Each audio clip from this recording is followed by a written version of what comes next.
Plein de choses et on verra ensemble qu'il y a vraiment beaucoup de choses différentes. Il y a des choses qui vont vous parler tout de suite et il y a des choses qui peut-être vous diront mais ça c'est pas pour moi, ça m'intéresse pas. Et c'est pas grave, on a le droit d'aimer ou pas aimer. Non c'est bon, voilà, je vais dire. Donc, évidemment, moi je travaille pour l'agglomération Arles-Isère, l'école musique et danse fait partie de l'agglomération et en partenariat avec la ville d'Ugine, on travaille sur le festival Univers numérique d'Ugine. Et c'est aussi dans ce cadre-là, du coup, que j'ai proposé à Eric pour un certain nombre de raisons, voilà, expliquer un petit peu tout ce que veut dire, de mon point de vue, les arts numériques. Je vais commencer juste par un petit mot, donc je vais parler un petit peu de moi déjà, pour commencer, juste dire que je suis donc effectivement musicien, percussionniste, batteur, et je touche aussi aux musiques électroniques depuis très longtemps. Et pourquoi est-ce que je m'intéresse aux arts numériques depuis très longtemps? C'est que j'ai eu la chance de rencontrer, début des années 2000, des artistes, Sénocos notamment, Grégory Lasserre, et je suis rentré un petit peu par là.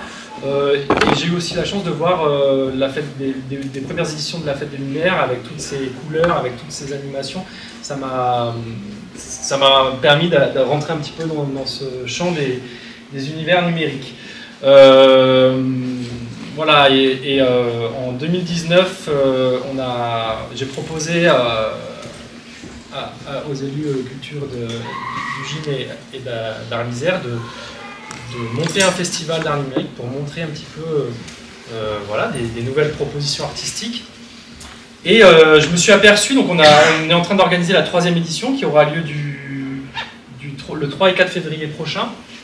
Et je me suis aperçu en fait que quand on parle d'art numérique, beaucoup de gens en fait ne voient pas de quoi on parle. Pour certains, c'est un petit peu repoussant même, et je vais d'ailleurs même commencer par ces quelques petites phrases que j'ai entendues, et voilà, ça c'est mon point de départ. D'habitude je le fais devant les classes avec des élèves, c'est la première fois que je le fais avec des adultes, donc on va faire comme si vous étiez des élèves. C'est la première fois que je le fais à une conférence avec des adultes, mais d'habitude je le fais avec des élèves, on va faire séparer. Voilà, quelques petites phrases de préambule. L'art numérique, c'est nouveau. Ça, c'est des choses, c'est vraiment le truc que j'entends. L'art numérique, c'est le truc très, très nouveau. Alors, j'ai envie de dire, l'art numérique, c'est nouveau, mais c'est aussi très ancien et ça prend ses racines il y a déjà plus de 60 ans en arrière. On y reviendra, je vais vous donner quelques repères. Donc, l'art numérique, c'est pas forcément quelque chose de très nouveau. Voilà. Première chose. L'art numérique, c'est pour les jeunes geeks. Ça, c'est des choses que j'ai aussi souvent entendues. Oui et non. Oui et non, ça peut l'être pour des jeunes geeks, mais ça peut. En fait, je crois que ça s'adresse vraiment à tout le monde en fonction de ce qu'on va voir. Et ce que disait tout à l'heure Eric, c'est qu'en fait, c'est très très vaste. Et c'est un petit peu comme si on disait le jazz, c'est ça. Donc le jazz, c'est très ancien, c'est très moderne, et ça s'adresse à tous. Je vois qu'il y a une question déjà. Oui, les jeunes geeks, c'est quoi? Pardon, les jeunes geeks. Effectivement, pour préciser, le mot geek, c'est un anglicisme qui désigne des gens qui sont très passionnés par une chose en particulier, qui sont très très spécialistes d'une chose, et souvent on l'utilise dans le domaine de l'électronique, du numérique. Voilà, on parle d'un geek, de quelqu'un qui va bidouiller, qui va faire de la programmation. Pas d'addiction. Non, c'est pas une addiction, c'est pas grave d'être geek. Il n'y a aucun problème. Je n'aime pas le numérique, donc je n'aime pas l'art numérique. Ça aussi, c'est des choses que j'ai entendues. Ouh là là, moi, le numérique, c'est pas pour moi, je suis vraiment pas à l'aise avec, donc j'ai pas spécialement envie d'aller voir ce qui se passe dans l'art numérique. Alors, c'est pareil. En fait, je crois qu'en fait, les goûts et couleurs, c'est un petit peu difficile de décider pour les gens. Et il y a tellement de choses différentes, ça s'adresse vraiment à tous. Je crois qu'en fait, les artistes, quand on met sous couvert d'art numérique, on a vraiment plein de choses et on verra ensemble qu'il y a vraiment beaucoup de choses différentes. Il y a des choses qui vont vous parler tout de suite et il y a des choses qui peut-être vous diront non, ça c'est pas pour moi, ça m'intéresse pas. Et c'est pas grave, on a le droit d'aimer ou pas aimer. Et en plus de ça, Pardon, je voulais juste finir avec ça, pardon. J'utilise aussi, je voulais juste citer une phrase de Marshall McLuhan, donc pas la plus connue, mais une autre, qui disait à l'époque, nos outils nous façonnons nos outils et nos outils nous façonnent. Et je crois que pour le coup, c'est très vrai dans le domaine de l'art numérique, parce qu'en réalité, on invente des nouveaux outils, et les artistes, de toute façon, c'est aussi le témoignage de ce qui se fait à une époque, et tout de suite se sont emparés de tous les outils qu'ils avaient à leur disposition. Au néolithique, ils avaient inventé des choses et des outils, ils ont commencé à faire de l'artistique. Quelque part, on pourrait... Alors, je ne vais pas faire commencer, rassurez-vous, je ne vais pas faire commencer l'art numérique au néolithique, mais quelque part, c'est tout l'artistique est aussi une empreinte du temps présent à un moment donné de ce qui existe. Voilà. Et en plus de ça, avant de rentrer vraiment dans le vif du sujet, je suis très content d'accueillir Pierre-Adrien Théo et Angélique Cormier, qui sont deux artistes numériques, qui sont en ce moment donc estampillés avec le tampon. Deux artistes déjà. Les effets papillons, c'est ça, hein, la compagnie. Ils sont en ce moment en résidence, ils seront évidemment sur le festival Univers numérique. Ils sont en ce moment en résidence avec une classe du Champ de Mars. Donc je vous inviterai à prendre la parole et présenter un petit peu votre travail. Voilà. Alors, quelques repères historiques pour commencer. C'est une petite précision importante. Tout ce que je vais raconter par la suite, ce n'est que mon point de vue et uniquement le mien. C'est-à-dire qu'il y a beaucoup de gens qui ont essayé de faire une typologie qui ne sont pas forcément les mêmes que moi. Et en plus de ça, c'est mon point de vue au mois de janvier 2024. Et peut-être que dans un mois, j'aurai encore changé d'avis, encore changé d'ordre. Donc tout ça évolue très vite.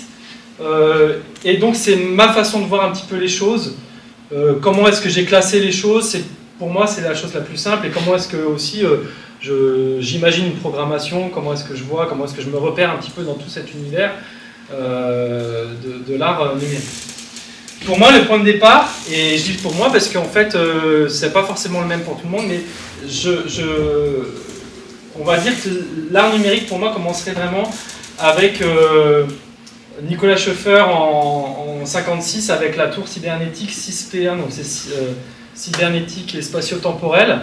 C'est une tour qui a été présentée notamment à la Cité Radieuse à Marseille avec Maurice Béjart qui a fait une performance en même temps et sur une musique de Pierre Henry. Donc c'est des mots un petit peu que certains connaissent. Donc on voit à droite la représentation, la photographie.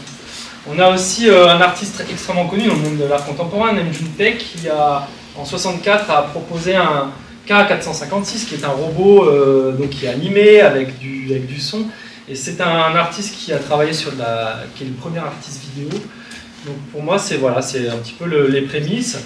Et encore plus ancien, en 1950, Ben Lapowski, qui a déjà présenté des clichés qu'il a réalisé à partir d'un oscilloscope. Voilà. Ça, vous voyez ce que c'est un oscilloscope? Donc voilà, à partir de champs électromagnétiques sur un oscilloscope, il a réussi à faire des clichés comme ça. Et en bas, j'ai mis juste un disque vinyle. En fait, le départ aussi de la musique électroacoustique, et quelque part, qui est le point de départ de toutes les musiques électroniques, et donc qui font partie du champ de l'art numérique, c'est l'invention du sillon fermé.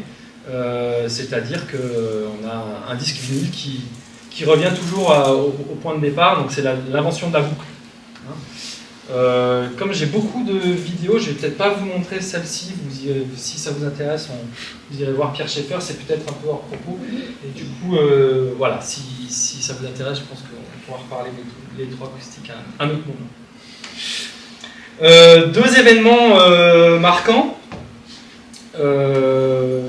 Première exposition à Londres en 1965, Cybernetic Serendipity, donc pour beaucoup, c'est le point de départ des expositions estampillées art numérique. Donc vous voyez, c'est pas nouveau. Hein. 1965, on a un petit peu de recul. Déjà, en fait, à cette époque-là, on commence vraiment à s'intéresser à toutes les nouvelles technologies qui commencent à émerger, donc les premiers ordinateurs, les technologies de vidéo, et ainsi de suite. Les immatériaux de Jean-François Lyotard, c'est un petit peu plus tard. Mais si j'ai souhaité la présenter, c'est la première qui a été faite au Centre Georges Pompidou en 85. C'est aussi un événement vraiment marquant de point de départ en termes de, justement, qui parle de cette notion d'art numérique où Jean-François Lyotard, c'est un philosophe qui a notamment théorisé sur la postmodernité.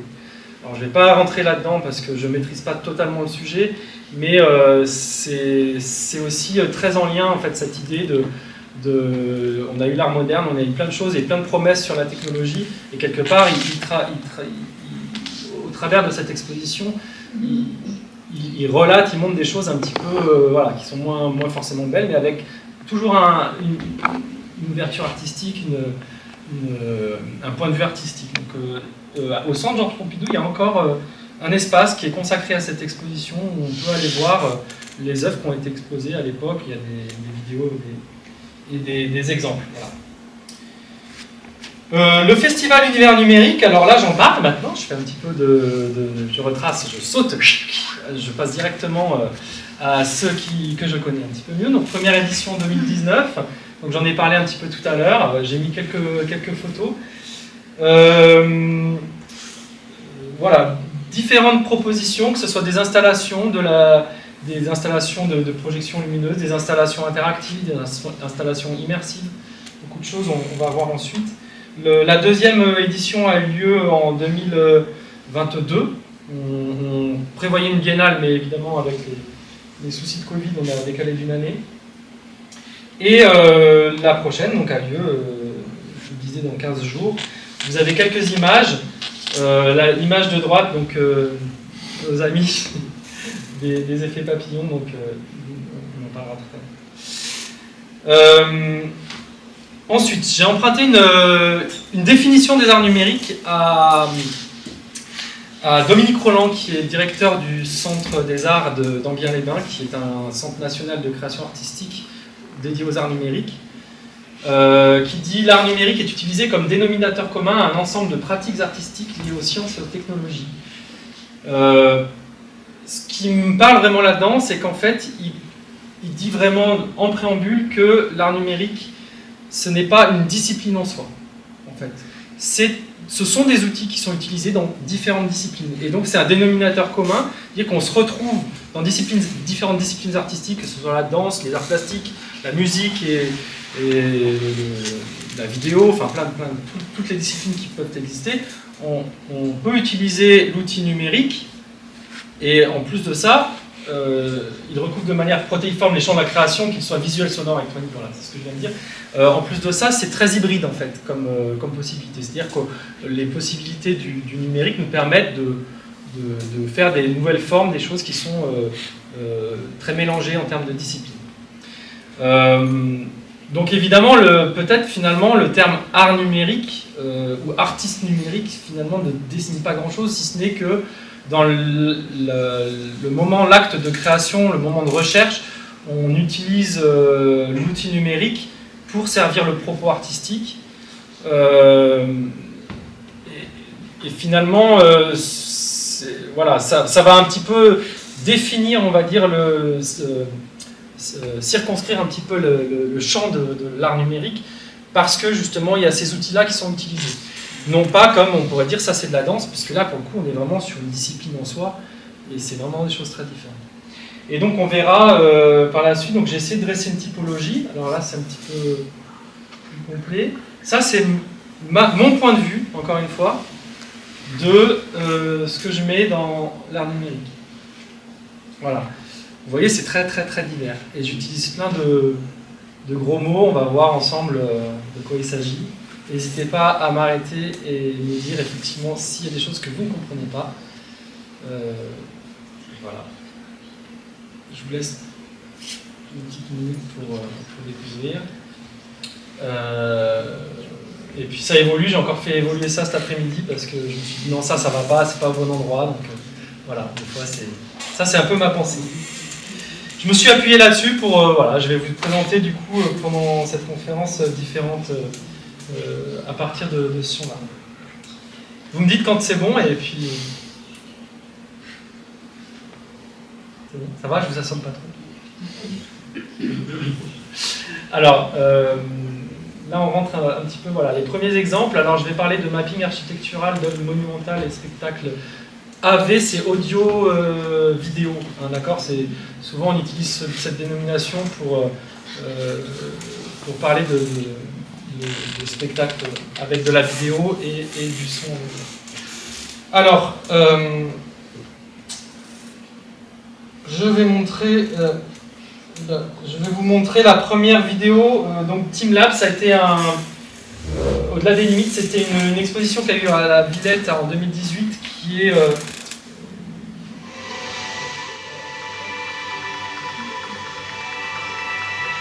images par le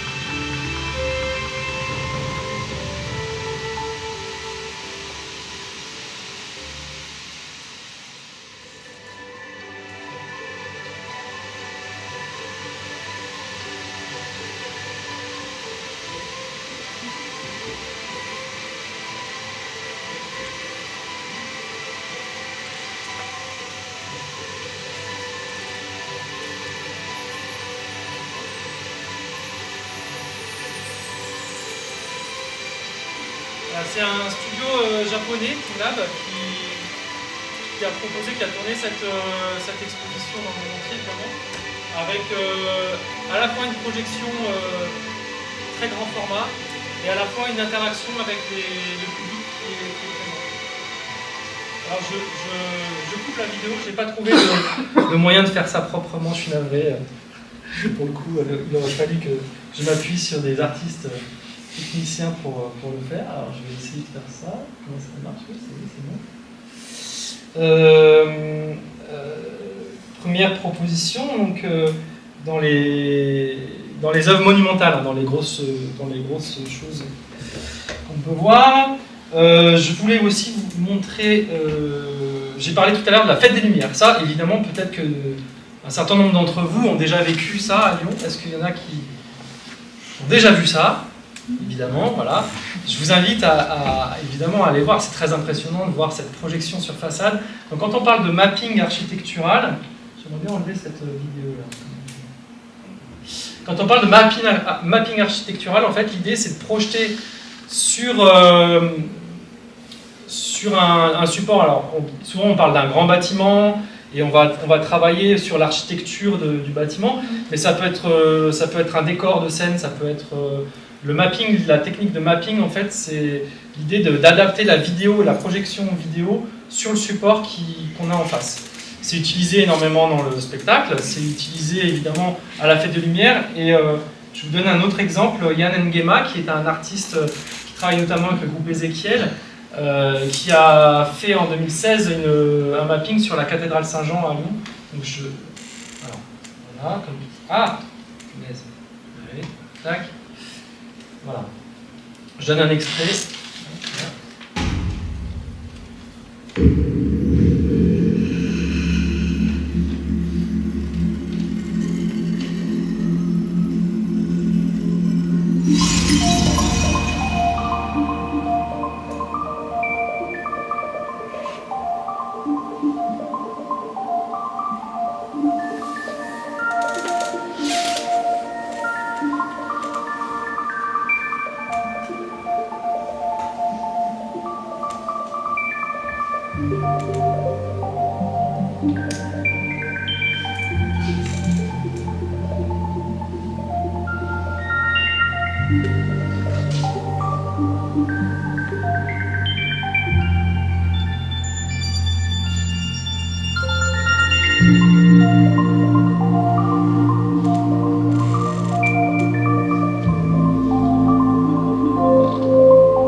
là.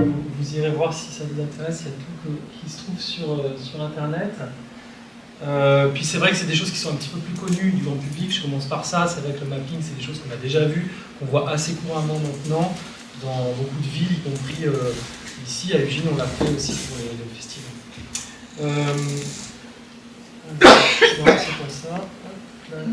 Voilà. D'autres installations show audio-vidéo. Donc on a un artiste lyonnais qui s'appelle Malo Lacroix qui... Là, vous avez un exemple. Donc là, on le voit, il joue la musique, il fait la vidéo en même temps, donc tout en... voilà, c'est vraiment un spectacle complet. On a Amon Tobin, c'est un artiste que j'aime particulièrement, c'est un musicien qui fait de la musique électronique.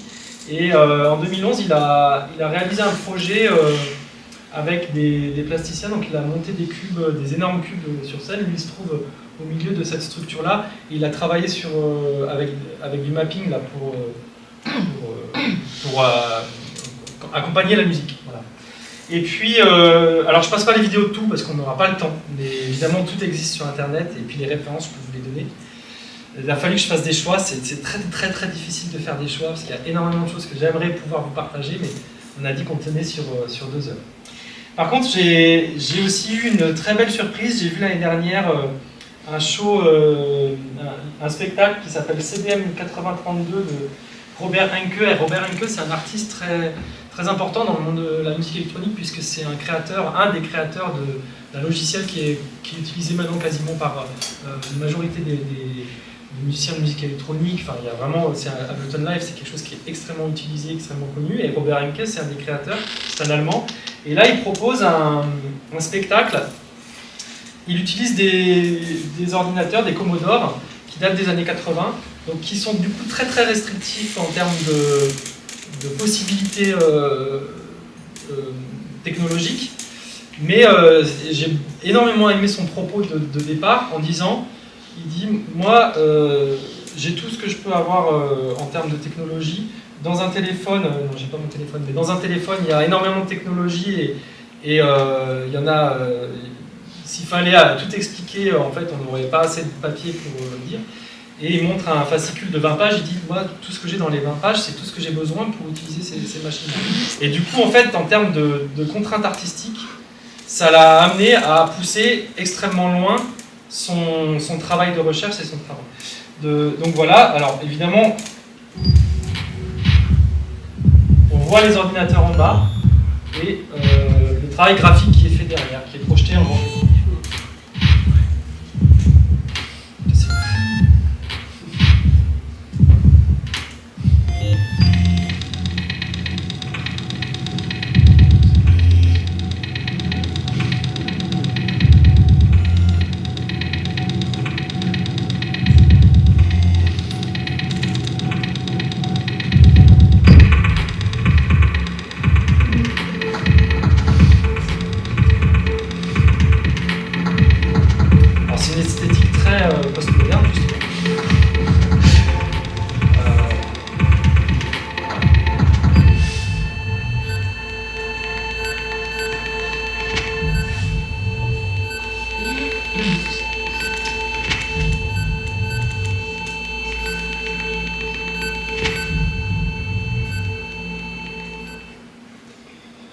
Voilà.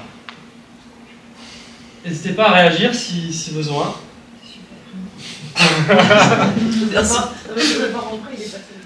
J'ai proposé 3 compagnies, 4 heures. Après je vous donnerai la parole du coup, parce que du coup c'est votre partie. Trace, Damien Traversas, qui est un artiste savoyard qu'on a déjà reçu à la première édition du Festival Univers Numérique. Je dois avoir une vidéo là-dessus. Là, où est-ce qu'il est ? Alors, je vais vous montrer. Donc Trace, c'est un système qui permet de capter les mouvements du public et qui va faire de la vidéo en fait en interaction avec le public, de la vidéo et de la musique. Alors là, c'est l'extrait vidéo que je vous montre, c'est dans le cadre d'Oreille en boucle qui était à Chambéry, où il y a un musicien qui joue en live et on voit le public qui va jouer. L'installation, elle fonctionne aussi de façon autonome avec la musique aussi qui est générée.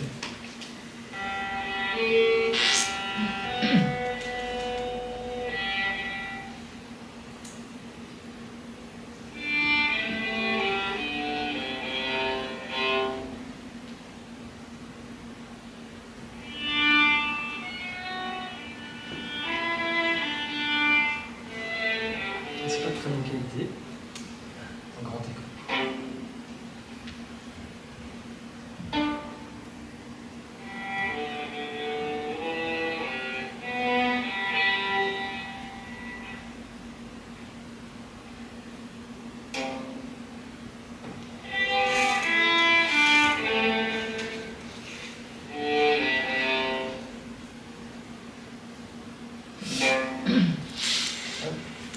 Voilà, je m'arrête là pour ça. Si j'ai voulu vous montrer cet extrait vidéo, c'est parce que ce que j'ai trouvé vraiment très intéressant dans cette œuvre-là, c'est que donc là on voit, je pense que c'est des danseurs de la Cité des Arts, mais le public en fait réagit, et le public va créer l'œuvre. Alors c'est quelque chose qui a été, l'art interactif existe déjà avant l'art numérique, on est bien d'accord. Et il y a une notion qui est très intéressante, c'est-à-dire que le fait que ça soit interactif fait que le public devient co-créateur de l'œuvre. L'œuvre n'existe pas si le public n'est pas là. Et là, j'ai choisi cette vidéo, alors je suis désolé pour la qualité, j'ai pas vu qu'en grand écran c'était si pixelisé, mais j'ai choisi celle-là en particulier parce qu'on voit bien le public qui est face à l'œuvre et comment il réagit, comment il interagit avec. Et ça, c'est quelque chose qui est assez fascinant dans les œuvres interactives, que ce soit en art numérique ou ailleurs d'ailleurs, c'est que du coup, on a vraiment cette notion d'échange en fait, et cette idée que l'œuvre existe parce que le public est là. En prolongement un peu de l'idée du regardeur qui fait le tableau, hein, du chant, même s'il n'y a pas d'interactivité là-dedans, là on est vraiment dans cette idée-là, c'est-à-dire que sans le public, l'œuvre, pour le coup, n'existe pas matériellement. Magic Carpet, qui est en dessous, là, je continue. Si vous avez des remarques ou des précisions, n'hésitez pas à me dire. Magic Carpet, en dessous, c'est Miguel Chevalier, donc c'est un artiste qui est extrêmement connu aussi sur la place de l'art numérique, qui a travaillé depuis les années 80, et qui est même étudié cette année au bac art plastique. Hop, une nouvelle vidéo. Alors là, on a cette interactivité, un petit peu comme je vous ai montré la première œuvre immersive. Il y a des choses qui sont un petit peu entre les deux, hein, évidemment. Alors je vais avancer pour le coup, parce que là, c'est pas très intéressant. Voilà. Là, on voit vraiment on voit l'artiste. Et après, normalement, on voit le public qui réagit.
Aussi les gens, comment est-ce qu'ils se comportent sur cette œuvre-là. Il y a vraiment un rapport.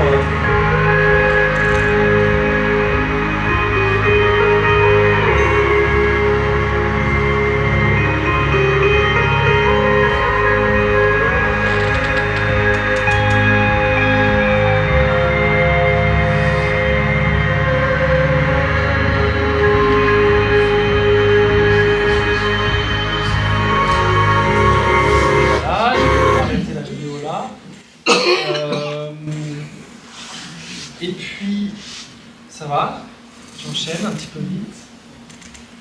Je vais enchaîner avec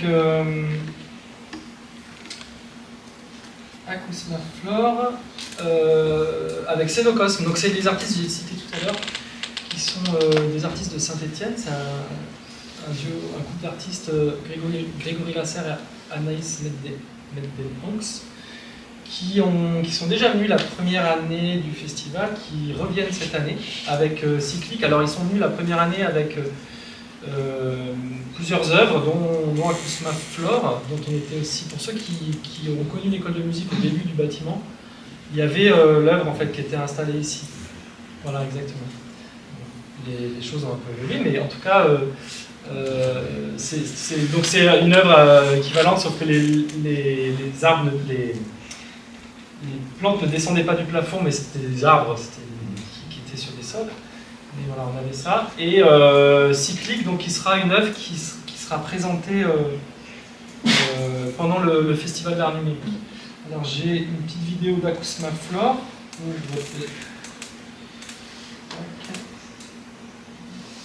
Ah, c'est là-bas. Donc on voit. Donc c'est des plantes qui vont réagir au toucher. En fonction de comment on va caresser les feuilles, en fonction de comment on va toucher la plante, le son qui est généré est un peu différent à chaque fois.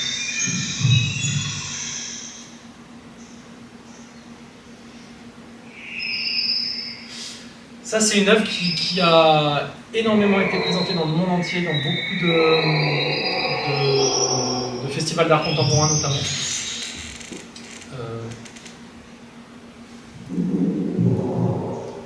Voilà, qu'on retrouve souvent cité aussi.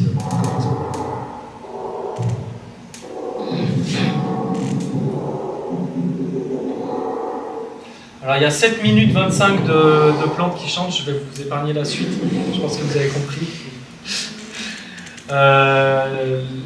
L'idéal c'est qu'un jour on arrive à remonter cette œuvre, puisqu'on est toujours propriétaire, on a toujours les socles, il faudrait qu'on arrive à les remettre dans un espace. J'ai pas de vidéo de Cyclique, mais de toute façon quand vous allez venir le voir en vrai au mois de février, ça vous donnera du coup l'occasion de la vivre pour de vrai, parce que les vidéos, évidemment tout ce qui est interactif et immersif, c'est quand même mieux d'être dedans, hein, on est d'accord.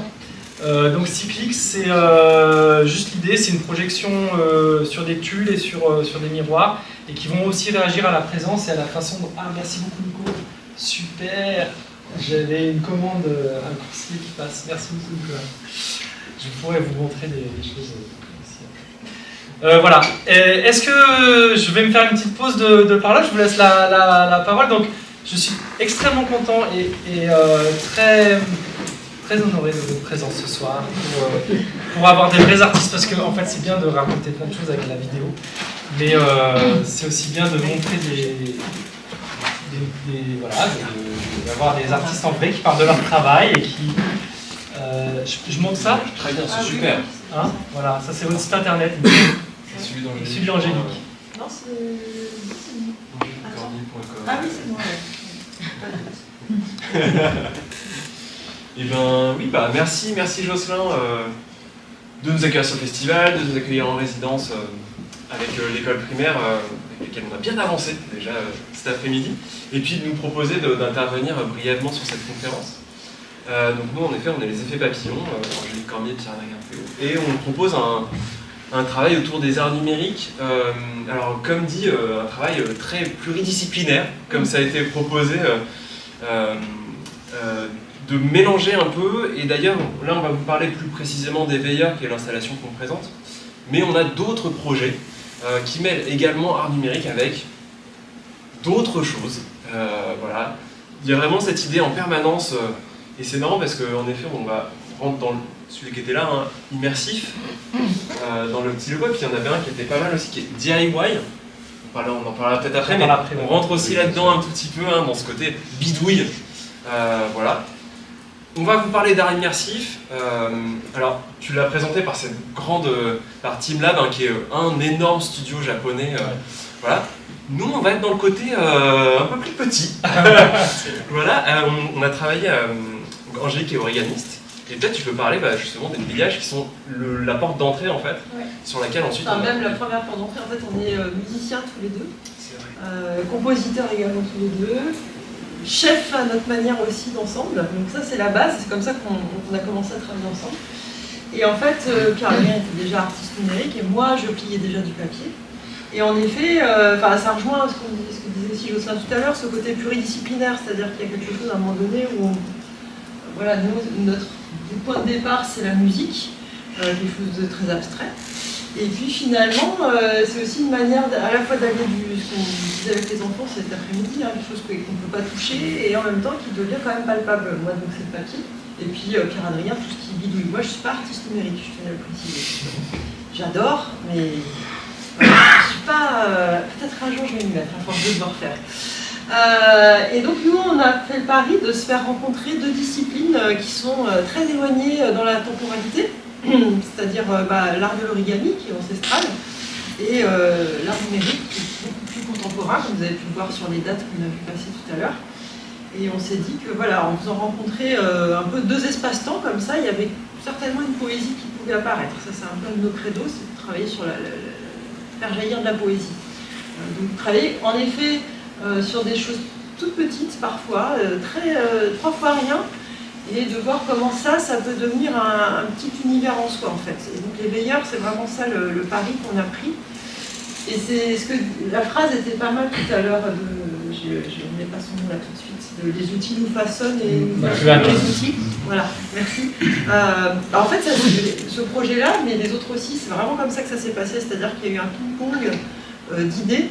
Ah tiens, j'ai fait ça, bah tiens, moi je pourrais faire ça. Et puis petit à petit, en fait, on s'est retrouvé, enfin, ce que c'est devenu au bout du compte, je ne pourrais pas vous dire qu'au départ, on ne savait pas qu'on allait faire ça, en fait. Il y a un truc d'intuition un peu mathématique aussi qui se rejoint, qui se retrouve dans ce qu'on fait. Et je te passe la balle comme ça. Peut-être, on peut repasser peut-être sur l'autre photo parce que ça permet de... Voilà. Ouais, juste parce qu'il y a un petit détail intéressant qui est... je vais rentrer direct dans la création. Nous, on travaille sur l'immersion un peu à l'envers, c'est-à-dire ce que vous avez vu sur TeamLab et qui est un peu l'utilisation habituelle de l'immersion qu'on peut faire par ailleurs, c'est la dit en passant, mais sur cette création en tout cas, c'est de TeamLab et toutes ces créations-là en général, c'est de charger l'espace, créer l'immersion par la densité. C'est ce qu'on a sur ce qu'on appelle de la diffusion en cave, donc avec des écrans tout autour du public par exemple, qui est un peu le propos de TeamLab, avec en plus au sol, ce qu'on peut avoir sous dôme par exemple, dans un planétarium ou des choses comme ça. Voilà. Là on va vraiment nourrir l'espace d'images en général et de sons. Nous on a pris un peu le parti inverse, on va dénuder l'espace le plus possible, on va plonger l'espace dans le noir, et venant aussi des arts de la rue, on ne va pas vous faire tout le brief de ce qu'on fait, mais on travaille aussi dans la rue, on va balader le public dans cet espace sombre pour lui faire apparaître des scènes. Et je voulais vous montrer cette photo puisque on se rend compte de l'échelle, et c'est pour ça que... on se rend un peu compte de l'échelle des installations, puisque là on a un veilleur qu'on croise tout au long de l'installation. Je vous en dis pas plus, je veux pas vous spoiler pour ceux qui viendraient voir l'installation, c'est-à-dire tout le monde. Donc voilà. À peu près, ça peut être cette taille-là. Voilà, ça c'est petit aussi. Les dimensions, c'est à peu près ça. Ça c'est vraiment les géants. Je pense que lui est plus petit. Ouais. Ah oui, il est plutôt comme ça. Donc voilà, ça vous donne un peu une idée de la taille de l'installation. Et vraiment l'immersion, et je blaguais tout à l'heure en disant ça, mais elle se fait par, lorsque vous allez entrer dans l'espace, on va vous proposer de retirer vos chaussures. C'est bête, mais en fait, on travaille aussi là-dessus. On vous plonge dans le noir, il y a de la musique qui apparaît, vous découvrez une installation. Alors nous, on a tout un travail et tout un questionnement, on en parlait avec les jeunes, c'était intéressant, avec des CM2 commençaient à parler de prendre le temps. C'était assez intéressant comme discussion, mais il y a tout un côté un peu méditatif. Puis une fois que cette lumière s'éteint, il y a une autre lumière qui va vous appeler ailleurs. Musique aussi. Et musique. Vous allez vous déplacer, découvrir une nouvelle scène, puis la lumière s'éteint, elle vous emmène ailleurs. Le son vous emmène, ça dépend, des fois c'est la lumière, des fois c'est le son. Voilà. Nous c'est comme ça qu'on travaille l'immersif sur cette création-là. Et puis ça, par rapport à ce qui a été dit avant sur la place du public, c'est-à-dire qu'on ne raconte pas une histoire dirigée. Alors bien sûr il y a des éléments figuratifs enfin, plus ou moins figuratifs, qui peuvent orienter l'esprit, mais il n'y a pas de scénario. Nous, enfin, moi, chaque fois qu'on le joue généralement sur des temps longs, sur des journées ou des week-ends, des fois même plus, et on joue plein de fois comme ça dans la journée. Et moi, à chaque fois, je le redécouvre, je m'imagine d'autres histoires, en fait, et c'est là où le public a une place, c'est que vous pourrez, si vous venez, vous allez venir, vous n'aurez peut-être pas la même interprétation que votre voisin ou votre voisine, ou la personne qui aura fait le parcours avec vous ou avant vous. Et voilà, ça c'est le rôle du public, c'est d'apporter son imagination, en fait, son interprétation. Ça, on parlait de ça aussi avec les élèves de cet après-midi. La différence entre quelque chose de très figuratif et très dirigé et de quelque chose de plus abstrait où il y a une place pour l'imaginaire. Nous, on navigue un peu entre les deux. On joue avec ce curseur-là, de à la fois donner des clés, parce qu'on aime ça aussi. Moi, je ne vais pas tout dévoiler, mais il y a des choses qui sont très reconnaissables dans les pliages, et d'autres où ça peut aussi bien être une vague qu'un nuage, qu'une tête, enfin, voilà, les enfants m'ont donné plein d'exemples d'ailleurs cet après-midi avec juste un pliage qui était très abstrait. Et ça, c'est un vrai rôle du public en fait. Il n'y a rien à faire, mais par contre, voilà, l'imagination a une vraie existence. Ok. Tu veux qu'on dise d'autres trucs? Non, non, c'est super. Une question. Oui, bien sûr. Comment on fait des origamis comme ça, qu'on décide d'être origamiste? Alors, je fais ça très vient, court, ça. c'est très court. Alors, depuis gamine, j'ai une espèce de passion pas du tout raisonnable pour le papier. J'adore le papier, j'ai toujours adoré le papier. Moi, acheter les fournitures scolaires, c'était le Noël. Noël, je m'en foutais, alors acheter les fournitures scolaires, génial.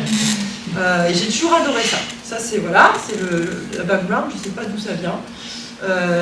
Et après, donc à l'époque, gamine, je pliais des cocottes en papier, quoi, en particulier. Par contre, j'écrivais beaucoup, je touchais du papier, bref.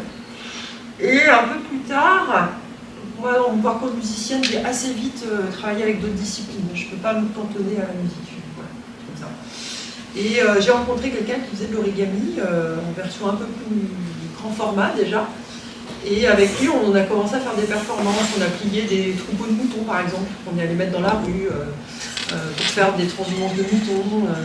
Où les gens repartaient avec leurs moutons chez eux après. Et puis, moi, je suis tombée dedans, en fait. C'est-à-dire que vraiment, là, je me souviens, c'était vers 2010-2011. À partir de là, je me suis mise à plier. Dès que j'avais du temps, c'était pas du tout... enfin, mon métier, c'était déjà d'être artiste, mais plutôt, voilà, musique pluridisciplinaire, mais pas de origami. Dès que j'avais un moment, je pliais. Je trouvais des diagrammes, des vidéos, des bouquins. Et comme ça, j'ai commencé à travailler la matière. Et puis, quand j'ai senti que je commençais un peu à maîtriser la matière, je me suis dit, tiens, je vais intégrer ça dans les spectacles. Et je me suis jamais arrêtée. Voilà. C'est pas rare que je fasse un pliage pendant une réunion ou pendant d'autres trucs, d'ailleurs. Voilà. On peut te poser une question, Jocelyn? Bien sûr, bien sûr. Je trouve intéressant, Angélique, c'est la première fois depuis le début qu'on parle d'intention. Ah oui. Quand vous avez dit c'est pour faire jaillir de la poésie, j'aimerais que vous en disiez un petit peu plus sur le sujet. Est-ce que c'est parce que vous n'osez pas prononcer le mot beauté, ou est-ce que c'est quelque chose de différent? Non, là, ça faudrait une autre conférence. Je vais inviter d'autres gens aussi, mais la beauté, la poésie, moi je sais que c'est pour ça que je fais ce métier-là. Hein. C'est mon... Alors c'est quoi la poésie pour vous dans ce... La poésie, c'est... Alors pour moi, une des définitions... Voilà, gros truc là. La poésie, une des définitions que je donne moi à la poésie dans ce que je fais, en tout cas, c'est la possibilité de rapprocher deux choses extrêmement différentes. Et le fait de mélanger, que ce soit ensemble, côte à côte, bref, de les mêler, ça fait jaillir une poésie, parce qu'il y a une surprise. En fait, pour moi, la poésie, c'est quand on est saisi, et on ne sait pas pourquoi. Et après, on pourra chercher à expliquer le processus, etc. Mais je trouve que la poésie, elle apparaît vraiment dans le rapprochement de deux choses complètement différentes et qu'on n'aurait pas du tout imaginé mettre ensemble. Comme là, ce travail du papier qui est... Voilà, c'est juste un bout de papier, quoi, avec des systèmes beaucoup plus complexes qui sont... travailler avec l'ordinateur, qui mettent en... Enfin voilà, ne serait-ce que matériellement, c'est compliqué. compliqué en fait, il y a des câbles, il y a plein de trucs quoi. Moi quand on arrive avec Pierre-Adrien avec nos installations, moi j'ai mes boîtes de papier, c'est tout léger, j'ai 3 fois rien, Pierre-Adrien, il y a des câbles, il y a des machins, il y a des trucs. Donc, et ça, je trouve que de faire rencontrer deux choses qui vraiment sont aux antipodes, ça fait jaillir de la beauté et de l'inattendu en fait. Mais ça c'est une version de la poésie, attention, moi je ne sais pas. Non, mais c'est tout à fait. Il y a juste une deuxième partie qui est pour toi, Jocelyn. Mais c'est intéressant parce que Jean Tardieu, le poète, dit la poésie c'est quand un mot rencontre un autre pour la première fois. Donc c'est tout à fait ça. Mais oui, justement, pour revenir à l'intention, et puis vous connaissez d'autres artistes numériques. Quelle est l'intention générale des gens que tu nous as présentés auparavant, Miguel Chevalier, etc. Est-ce que tu penses que l'intention qui est partagée par nos deux amis ici est celle qu'ils partagent aussi? En fait, je crois que l'intention est propre à chaque artiste, évidemment. Alors, si on prend l'exemple de Miguel Chevalier, pour le coup, j'aurais plutôt tendance à dire que lui, c'est plutôt dans une démarche de chercheur, parce qu'on va voir après, je vais en parler, et quand il fait Fractal Flowers, en fait, il s'intéresse d'une manière scientifique à la façon dont les éléments naturels, les plantes poussent et comment elles se développent. Et en fait, il le recrée d'une façon mathématique. Donc il a quelque chose de très proche du chercheur. Alors évidemment, il y a cette idée de la poésie, je n'y avais jamais spécialement réfléchi, mais je trouve que c'est très juste de cette idée de rapprocher deux choses très différentes. Et quelque part, moi j'ai toujours pensé que finalement l'artiste et le chercheur, ils étaient assez proches dans cette idée de ne pas savoir vraiment où est-ce qu'on va, dans cette idée on en parlait tout à l'heure, de cette idée de sérendipité aussi, ce mot, il y a cette intuition, on sait qu'on va aller chercher des choses, on va voir, et on va évoluer, et en fait on trouve des choses. Donc on soit dans une démarche scientifique très normée, pour le coup, où on va quand même chercher, on va quand même avoir une intuition, parce qu'il me semble quand même que les scientifiques ont ce côté-là d'intuition, mais ils ont une recherche qui est très organisée, très normée, et peut-être l'artiste, pour certains les moins, pour d'autres elle peut être très... on verra tout à l'heure Vera Molnar, là, pour le coup, que je vais en parler, elle pour le coup c'est très scientifique, c'est très normé, c'est très... Donc difficile de dire quelle est l'intention de chaque artiste. J'aurais bien sûr, je pourrais pas le dire, et puis ça serait un peu... Enfin voilà, c'est comme définir l'art numérique, là on parle de choses, on parle de moi, ce qui m'a touché, de ce que j'ai rencontré, et il y en a plein d'autres, et voilà. Mais en tout cas, pour le cas de Miguel Chevalier, c'en est une. Pour Cénocosme, pour le coup, c'est vraiment très différent. Ils sont très intéressés, eux, par l'idée de la rencontre, le fait de se toucher la main, de se toucher entre nous. Donc souvent, leurs œuvres, en fait, elles vont avoir lieu. Alors, il va y avoir un moment où on va toucher les choses. On va toucher les plantes, on va toucher les arbres, on va toucher de la matière. Dans Cyclique, on va se toucher les mains et il va se passer des choses. Voilà. C'est très difficile de dire en deux mots. Chaque artiste a son intention pour eux.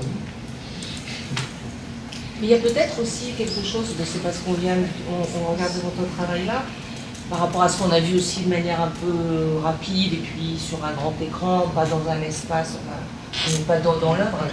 C'est quand on est tout d'un coup libéré de la technique, c'est-à-dire quand on rentre dans un travail sans...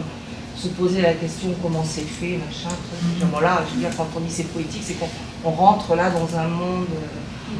Tandis que quand on est sur le tapis de Miguel Chevalier, bon, on a l'impression qu'on est pris par l'espace, la technique. Alors, je pense que c'est une impression en vrai potentiellement, surtout là ce qu'on a vu, les images, c'est assez. Non, mais je il y a probablement, parce que je vois très bien, en fait, il y a des œuvres numériques où on arrive, on comprend tout de suite que. Il s'est passé des trucs techniques, quoi. Ouais. Ce qu'en effet, nous, c'est pas ce qu'on défend dans cette œuvre-là, mais il y en a, encore une fois, voilà, c'est pas forcément. Mais oui, c'est un des... Mais pour le coup, je le mettrai pas globalement, puisqu'il y a des œuvres d'art numérique, et typiquement, Robert Henke, on arrive, on voit les ordinateurs au plateau, on comprend qu'il y a de la technique. Et pour le coup, en tout cas, pour moi, ça me crée une émotion artistique. C'est de la musique aussi. Ouais, il y a une super musique, il y a tout un truc, donc... J'en ferai pas une généralité, mais en effet, c'est un des facteurs qui permet... C'est pour arriver sur la poésie. Ouais, tout à fait. C'est un des facteurs qui permet d'amener la poésie. C'est pas le seul. Il y a des fois où c'est pas le cas. La technique est visible et la poésie est quand même là. Heureusement. C'est ça. Merci. Merci. Et on peut échanger. Alors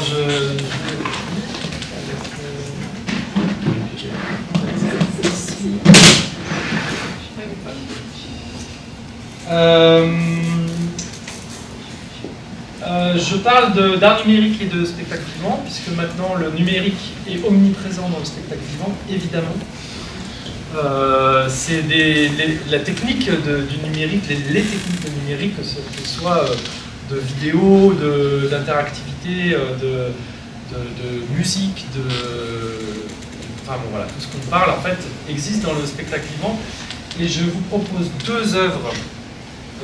Pareil, hein, il y a un blockbuster et puis il y a quelque chose qui est un petit peu moins connu. Donc le blockbuster, c'est Pixel, qui est une création qui date de 2014.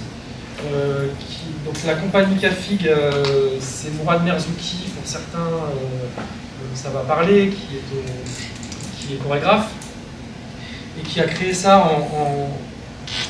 là. Est-ce que je peux peut-être juste pause? Qui a créé ça avec Claire Barden et Adrien Mondo. AMCB, Adrien Mondo et Claire Barden, qui sont deux artistes lyonnais, graphistes à la base, et dont on parlera après parce que j'ai des choses à vous montrer d'un autre chose. Voilà. Donc Pixel, c'est aussi quelque chose qui les a énormément fait connaître. C'est un spectacle qui tourne encore, c'est pour vous dire comme il a du succès. Et vous allez voir quelques images. Ah, mais je n'y arrive pas. Si, c'est bon.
Je crois que sur Arte Vidéo, on doit retrouver le spectacle. Alors évidemment, le mieux c'est de le voir en vrai, mais maintenant, comme ça va tourner, c'est un petit peu compliqué de le voir.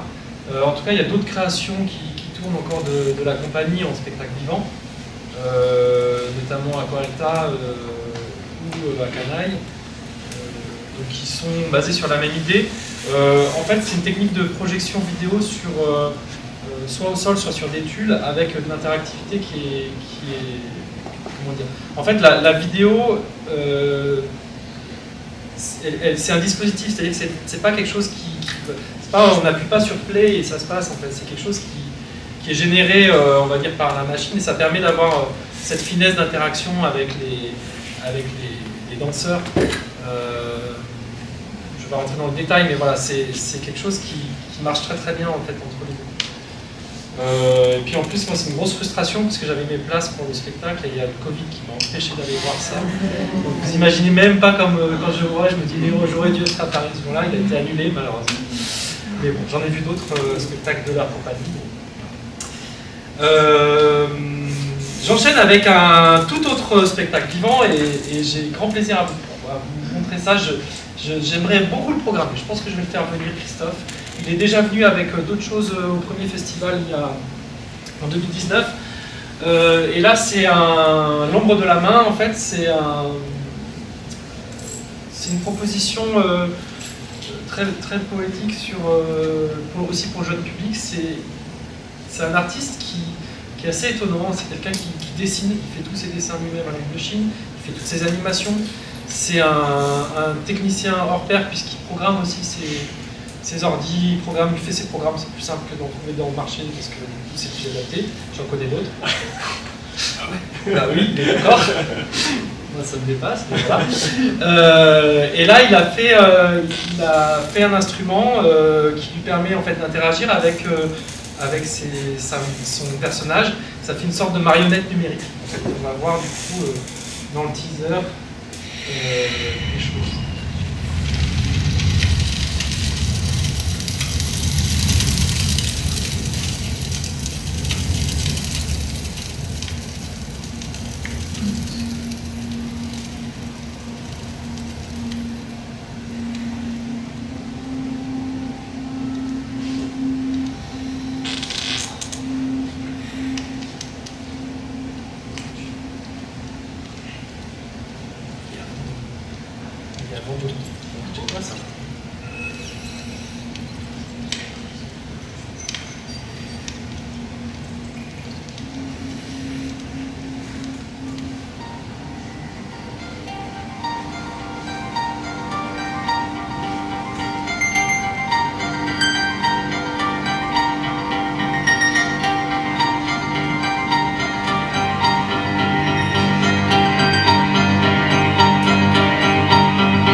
Voilà, ce qu'il faut dire, c'est que tout ce que vous avez vu en animation, c'est pas, encore une fois, c'est pas une vidéo qui démarre et il met play. En fait, c'est vraiment quelque chose qu'il utilise avec ses mains, ses capteurs, et il va jouer et la musique et le fait voilà, qu'il y ait le personnage qui se lève, qu'il y a les plumes qui se déploient. Ça, c'est des choses, c'est avec son geste. Et on le voit sur scène, au-dessus de... Donc on le voit comme vous voyez là, on voit qu'il manipule son instrument et on voit la vidéo. C'est vraiment magnifique. Mais je vous redirai parce que vraiment j'ai tellement envie de le faire venir que je pense qu'il viendra dans ces cas. Alors, ça va? On continue? J'en ai d'autres. J'ai ensuite mis un petit peu ensemble l'art cinétique, l'art robotique et l'holographie. Alors, art cinétique, ça existe avant les arts numériques, l'op art, ça existe avant les arts numériques. L'art robotique, on peut presque dire que ça existe avant, ça existait déjà, même avant que voilà, et l'holographie aussi. Et en même temps, c'est des choses qui sont intimement liées avec la technologie maintenant et qui permettent de faire plein de choses. Voilà. C'est marrant parce qu'en fait, l'op art s'est développé presque en parallèle aussi avec les techniques. Enfin, c'est des choses qui sont très intimes entre. On sait que Vasarely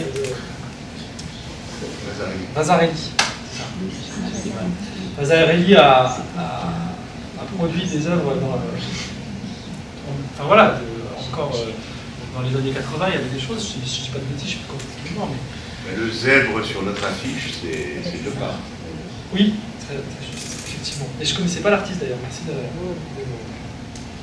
par rapport à cet artiste-là, ça m'a fait découvrir quelque chose de nouveau. Voilà, alors là je vais vous montrer une vidéo de Tristan Ménez, donc on l'a reçu il y a 2 ans, art cinétique. Lui travaille, vous allez voir en fait, la vidéo parle d'elle-même.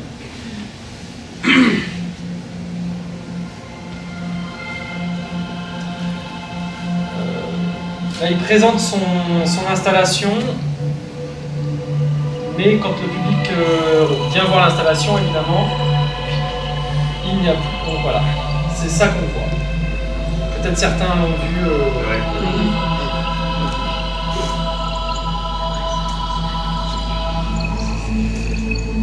Je sais pas s'il y en a qui l'ont vu cette œuvre-là. En fait, donc il y a un liquide blanc là qui est créé un peu comme du lait, mais bon, c'est créé autrement, qui va faire jaillir plein de gouttelettes et il l'éclaire avec une lumière stroboscopique, ce qui a pour effet en fait de figer la gouttelette.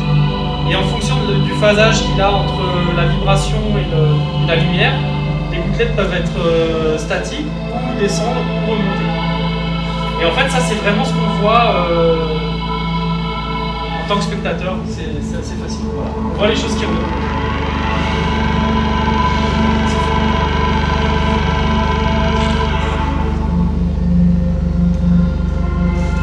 C'est tout, c'est vrai.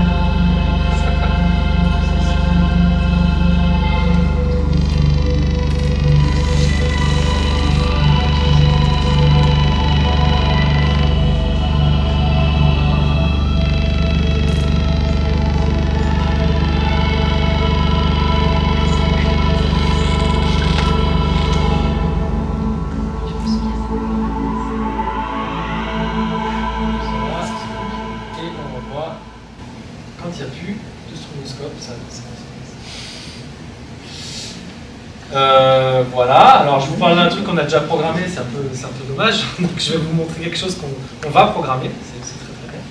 Donc, collectif coin Ataraxie. Alors, oui, pardon, juste pour dire ça, on était plutôt sur le côté cinétique, donc cinétique évidemment du mouvement, qui parle du mouvement. On est, et puis quelque part,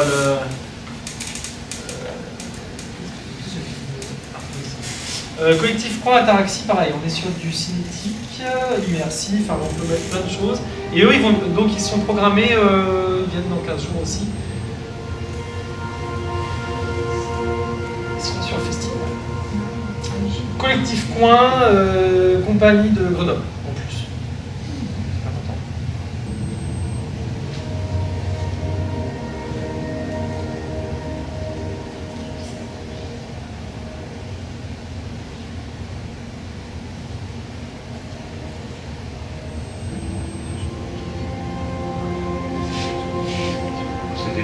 C'est quoi? Alors c'est des mâts avec des moteurs et des lasers effectivement au bout. Et ça leur permet de créer des formes,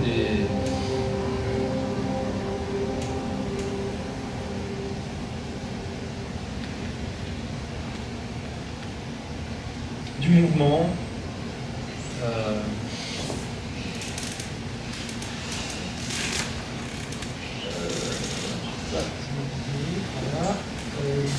Brosa, je sais pas de Brosa, c'était sur l'holographie, j'ai juste mis une photo.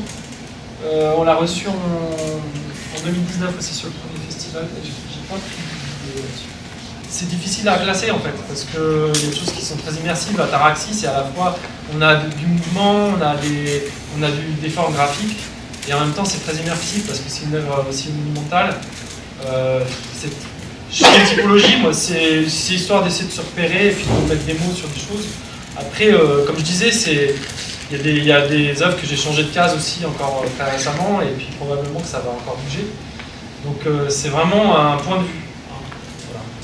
Après, on pourrait aussi avoir une entrée très disciplinaire, effectivement, littérature, danse, etc. Je n'ai pas réfléchi comme ça, mais... Ah, mais j'ai pas marqué le titre là, c'est plutôt sur la robotique là pour le coup. Ah oui, parce qu'on est dans la robotique. Là, on est plutôt sur les robots. Alors, il y a un côté très machine là pour le coup, très. Comment dire, qui peut faire un peu peur. Il y a une esthétique un petit peu austère. Et j'ai fait exprès de vous montrer aussi des choses un peu austères, puisque c'est rigolo. Et notamment Bill Vorn, qui est un artiste anglais, je crois. Je parle de ça parce que donc il a travaillé sur l'enfer de Dante Et il a imaginé du coup ce que pouvait être, comment mettre en fait son spectateur dans cette ambiance de l'enfer, un petit peu des choses, voilà, là donc on est sur des choses un petit peu dures, et donc il propose une performance aussi. Le spectateur est équipé d'un exosquelette, donc un squelette de machine, de robot, qu'on voit hein, sur la photo de droite. Et en fait, qui va l'obliger en fait à bouger et à danser pendant la performance. Et en plus de ça, vous allez voir que l'ambiance est très apocalyptique. Je crois qu'il est anglais, il me semble. Faut que je vérifie. Ouais, c'est ça. Faut pas être épileptique.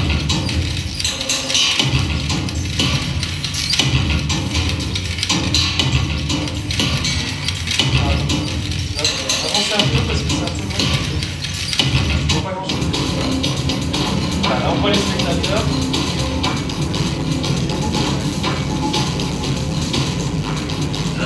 Au grand, ça fait un peu mal aux yeux quand même. Hein. C'est l'enfer. Voilà. Pour le coup, je pense que le. Comment ? Il a imaginé comme ça l'enfer.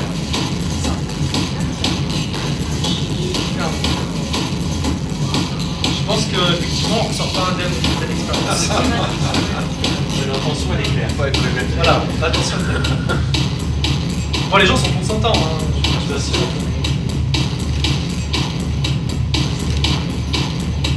Et je trouve que le propos est vachement intéressant parce que pour le coup, il y a cette notion d'asservissement à la machine, il y a cette notion. On parlait de postmodernité tout à l'heure, on est en plein là-dedans, donc vraiment. Mais ils bougent ensemble parce qu'ils sont. Parce que les machines bougent ensemble et obligent en fait la personne à... Hein? Non, ils choisissent pas. Soit ils résistent, mais ça marche pas, soit ils se laissent faire et au bout d'un moment, en fait, ils sont complètement esclaves de cette machine. Oui, c'est ça. Et ça, je sais plus, j'ai dit quoi comme date 2015, je crois. Donc l'IA n'est pas encore tout à fait là. En tout cas, pas grand public. Bon, c'est un petit peu long la vidéo, mais voilà. C'est un exemple qui est très angoissant. Pour le coup, on a. Il a pas fait le paradis. On va lui suggérer. Il a fait d'autres choses beaucoup plus drôles. Ouais, j'ai pas montré, mais il a aussi fait Copacabana Sex Machine. Donc c'est des machines, des robots qui dansent dans une scène de cabaret à la manière du Crazy Horse, mais avec des robots. Il y a un décalage qui est assez drôle, et pour le coup, c'est beaucoup plus lent. C'est moins l'enfer. Donc on peut encore en rire. On peut en rire, ouais, mais évidemment qu'il y a ce décalage. Et puis d'ailleurs, Peter William Walden, qui sera présent aussi au festival de l'art numérique à Ugine, on pourra en rire, parce qu'en fait, il y a un second degré qui est aussi très intéressant. Donc lui, il propose une œuvre qui s'appelle Arabesque. Et on voit en fait une image un petit peu graphique de cette œuvre-là. En fait, il s'agit de membres comment on appelle j'ai perdu le mot, des mannequins. Je perds mes mots. Des mannequins, en fait, qui utilisent les jambes et les bras de mannequins, qui sont robotisés avec des vérins. Et je vais vous montrer une petite vidéo tout de suite, vous allez comprendre. Et oui, ce que je voulais dire aussi, c'est que du coup, il a aussi imaginé cette notion de monstre de l'atelier de Frankenstein. Il y a un peu cette idée-là. Et en même temps, il y a cette... vous allez voir, il y a un décalage avec la musique, il y a un peu cette idée de poésie, puis le second degré. Enfin, je vous laisse juste de la vidéo, et puis surtout, venez voir, évidemment en vrai, comme ça, vous verrez l'œuvre, c'est toujours... Je vais avancer un petit peu, vous allez voir.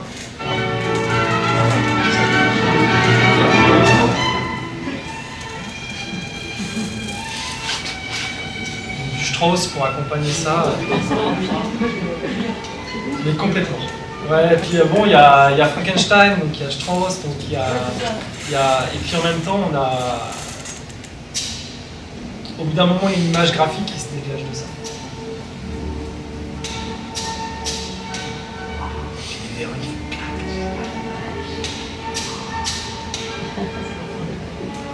Ouais, c'est ça.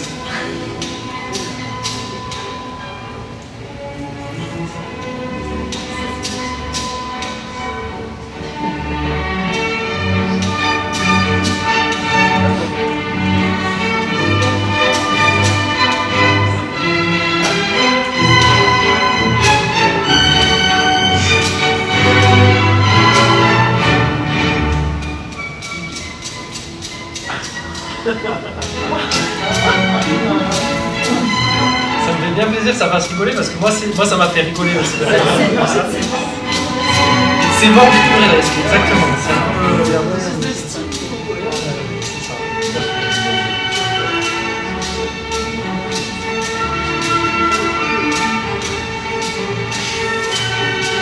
est drôle en plus. C'est un artiste américain. Ouais, il y a un peu l'Allemagne de l'Est, il y a un peu. Je vais couper la vidéo, du coup, on va avancer. Vous viendrez le voir à l'Egypte. Et là, sans transition, j'enchaîne sur la musique électronique. Alors, la musique électronique pourrait faire l'objet d'une conférence, voire de plusieurs conférences complètes, donc je ne vais pas m'étaler sur le sujet, bien que je sois musicien. J'ai quand même voulu en parler, évidemment, parce qu'on ne peut pas parler d'art numérique sans parler de musique électronique, évidemment. Et je vais vous montrer deux extraits. Jean-Michel Jarre, pourquoi Jean-Michel Jarre à l'IRCAM? Parce que il y a Jean-Michel Jarre, on connaît le côté très grand public avec ses synthés et ses concerts gigantesques, et l'IRCAM qui est l'Institut de recherche musicale, une institution parisienne qui existe depuis les années 70. Et donc voilà, il y a un petit décalage, vous allez voir du coup, en fait Jean-Michel Jarre c'est quelqu'un de très étonnant, qui a vraiment une palette sonore très large. Je vous invite vraiment à vous intéresser à cet artiste-là. Alors, combien de temps ça dure? 13 minutes, donc je ne vais pas mettre tout, je vais mettre un extrait. Voilà.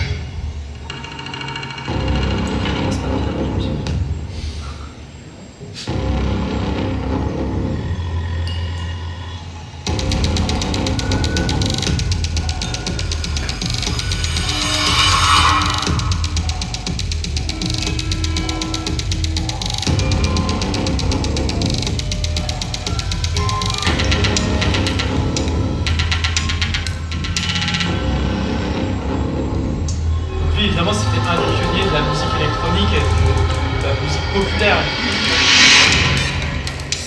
On sait, Oxygène est un des albums les plus référencés quand on parle de musique électronique. Sur la...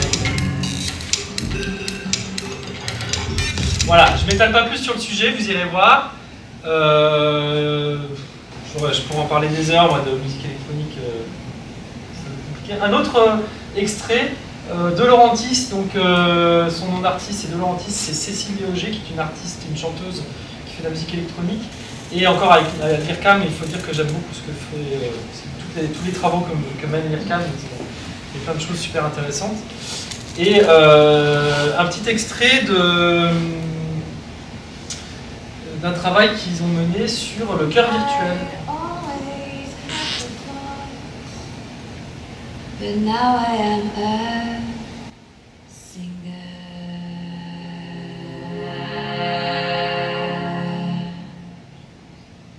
The audience was silent when I opened up my mouth.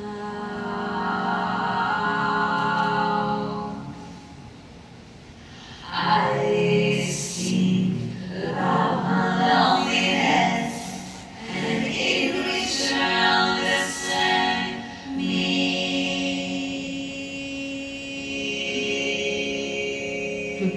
virtuel est un outil qui est intéressant à utiliser en live parce que tout ça, ça se fait en temps réel. Donc ça part de ma voix unique et de cette voix, elle est décuplée elle peut aller jusqu'à 21 voix. I sing love my loneliness and in return the same me.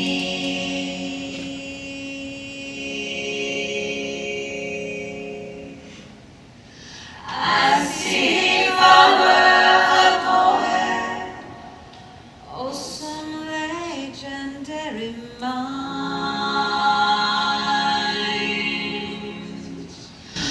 Voilà, je l'arrête là. Vous avez compris, elle a des gants qui permettent d'interagir avec soit les accords, soit le volume en fait.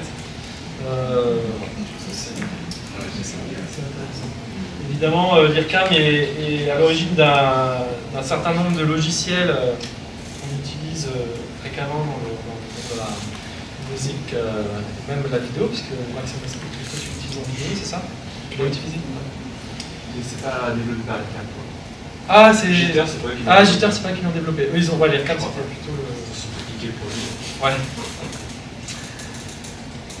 Voilà. Je passe donc vite top là sur la musique électronique et j'enchaîne avec la stéréolithographie, l'impression 3D et découpe laser.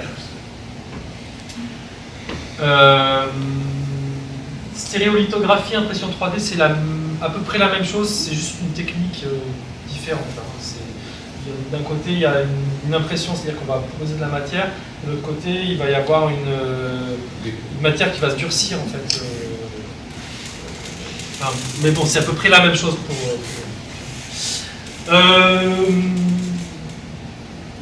donc je propose donc l'impression 3D, on voit une œuvre, des sculptures inhumaines de Mathieu Briand.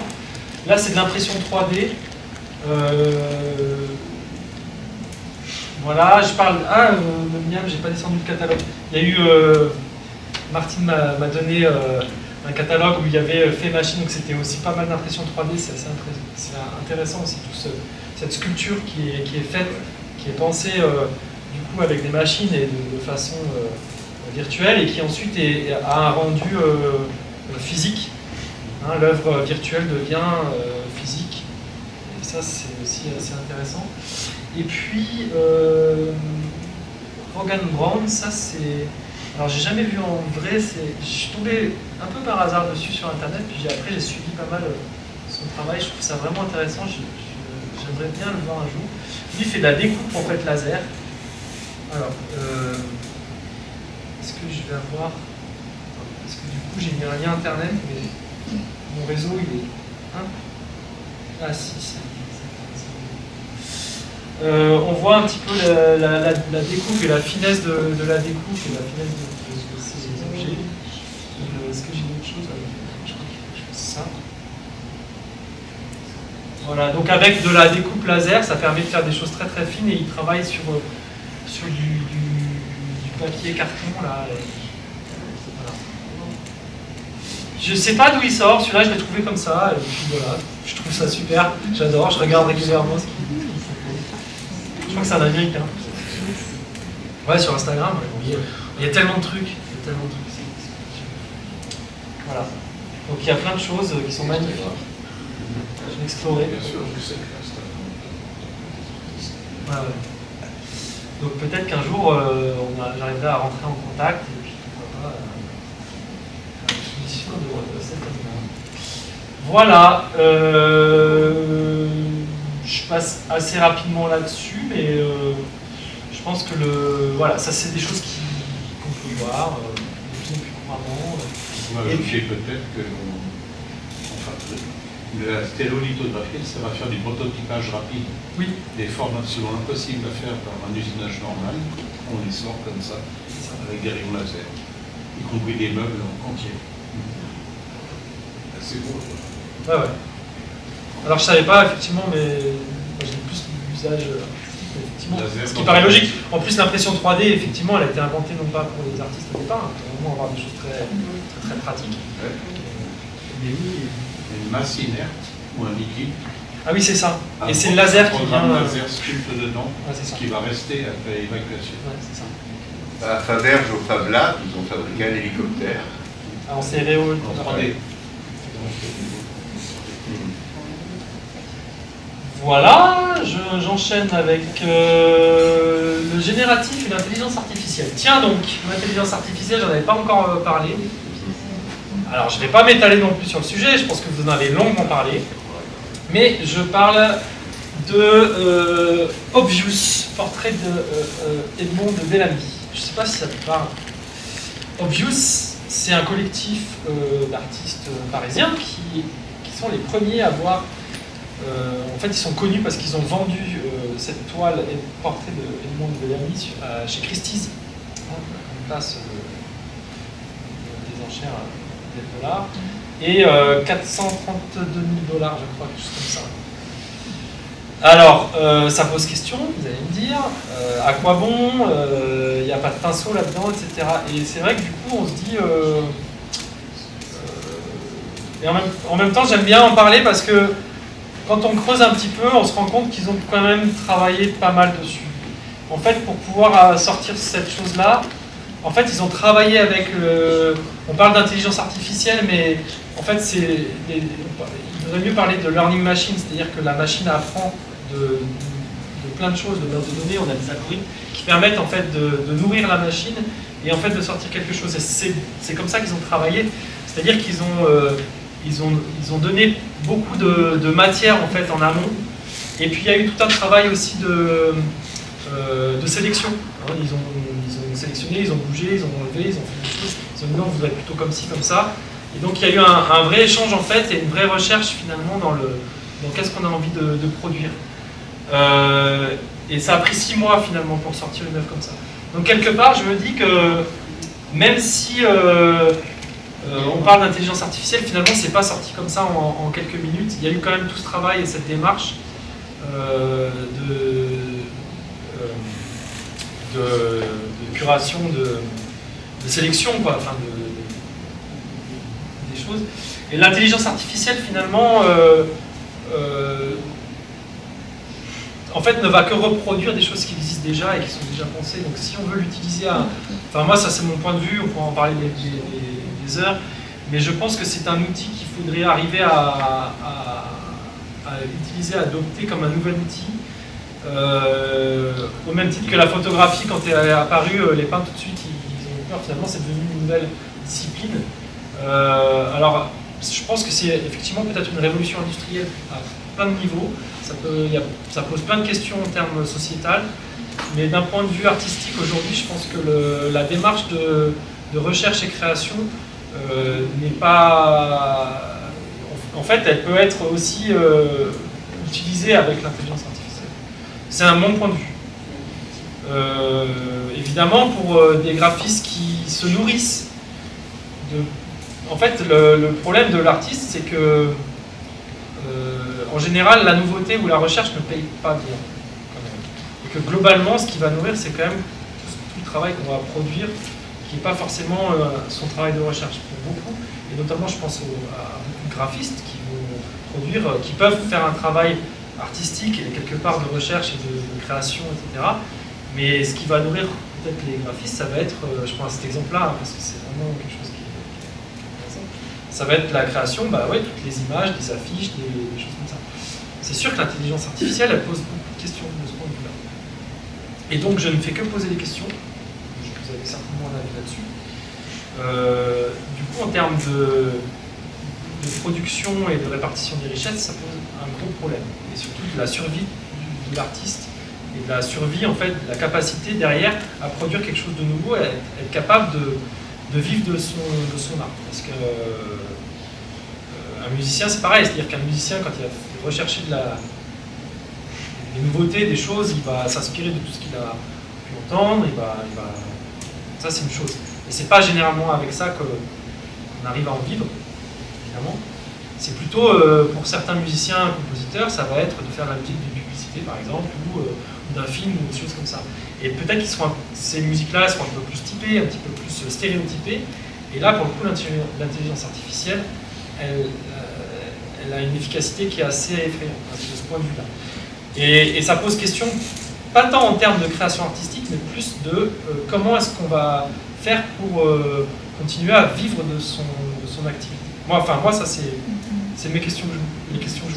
Alors là, ça a été traité, hein, ce que ça intéresse, dans la conférence de Nicolas Curien, qui est en ligne d'ailleurs, et il y a plusieurs articles en ligne sur la répartition de la valeur, parce qu'effectivement c'est 25% des emplois, etc. Ça pose des grandes questions sociétales sur l'organisation, justement la répartition des richesses et la répartition de la valeur. Bref, ceci n'étant pas le propos de la soirée, je vous propose d'enchaîner avec une artiste qui n'est pas toute jeune, qui vient de nous quitter malheureusement au mois de décembre, Vera Molnar, à 99 ans, et qui fait partie de ces artistes qui se sont emparés très très tôt de la technologie, et j'ai envie de dire qui avait inventé l'art numérique avant même que le numérique n'existe, puisqu'elle a commencé à dessiner avec l'idée d'un algorithme qu'elle se créait en fait elle-même. Elle disait bah, je vais faire ça, puis je vais modifier un petit peu, etc. Et finalement dans le génératif, en fait le génératif c'est quoi? L'idée du génératif c'est de créer un programme, de créer un environnement, de créer des algorithmes, hein, on parle d'algorithmes de programme, pour faire quelque chose, pour faire une œuvre d'art. Là, on est sur une œuvre d'art visuel qui est figée, qui est imprimée, mais en génératif, on peut avoir de la musique, on peut avoir de la vidéo, on peut avoir plein de choses qui évoluent aussi. Tout à l'heure, je parlais de pixels, en fait, finalement, on est aussi dans cette idée de génératif. Enfin, voilà, il y a plein de choses qui sont, à partir du moment où on met aussi l'interactivité dans ces machines, finalement, il y a du génératif. Mais j'avais envie de parler de Vera Molnar, parce que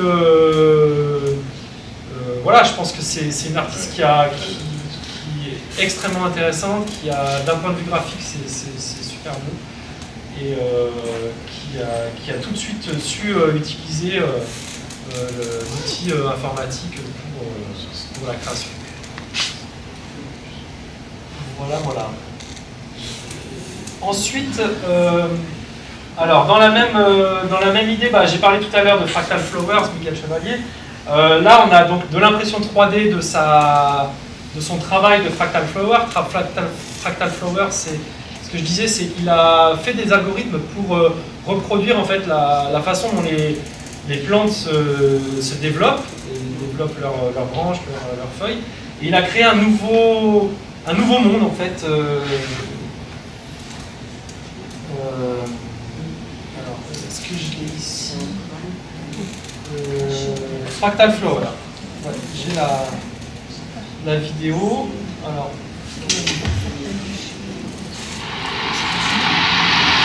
voilà, on voit. Ça, c'est pareil, c'est génératif. C'est encore réel.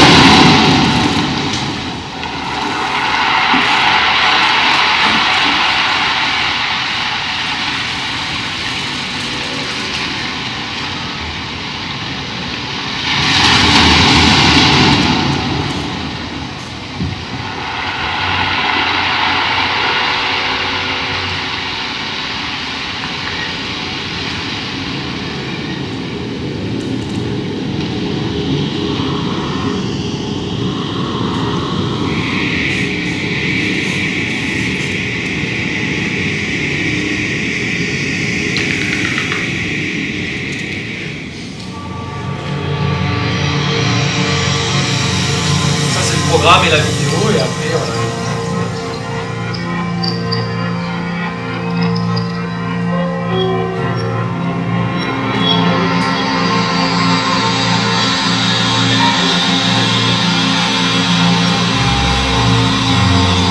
le fractal pour les formes mathématiques évidemment, sur lesquelles il s'appuie aussi pour générer ça. Voilà, où est-ce qu'on en est dans la vidéo là? Hop, voilà, je l'ai coupé, désolé. Je voulais aussi parler de Yoshiro Kawaguchi, qui est un artiste très... pas tout jeune non plus. Je ne sais pas s'il est encore vivant. Kawaguchi, peut-être que vous allez me dire. Qui a, dès les années 50, a travaillé déjà sur en groupe. Alors, je dis Lui, il a travaillé aussi sur du génératif dès le départ. Il s'est inspiré beaucoup des animaux des fonds marins et puis des mondes imaginaires. Là, pardon, ça c'est la fin de la vidéo, voilà, super. Kawaguchi, il est là. Donc ça c'est voilà, c'est des programmes, tout ça qui génèrent en fait ces formes nouvelles. Cette nouvelle faune.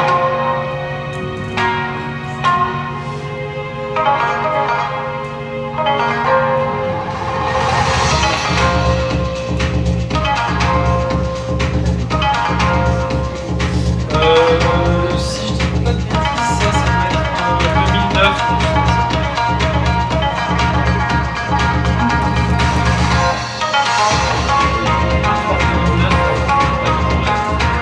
C'est peut-être pas les temps réels. Parce qu'il y a beaucoup de calculs.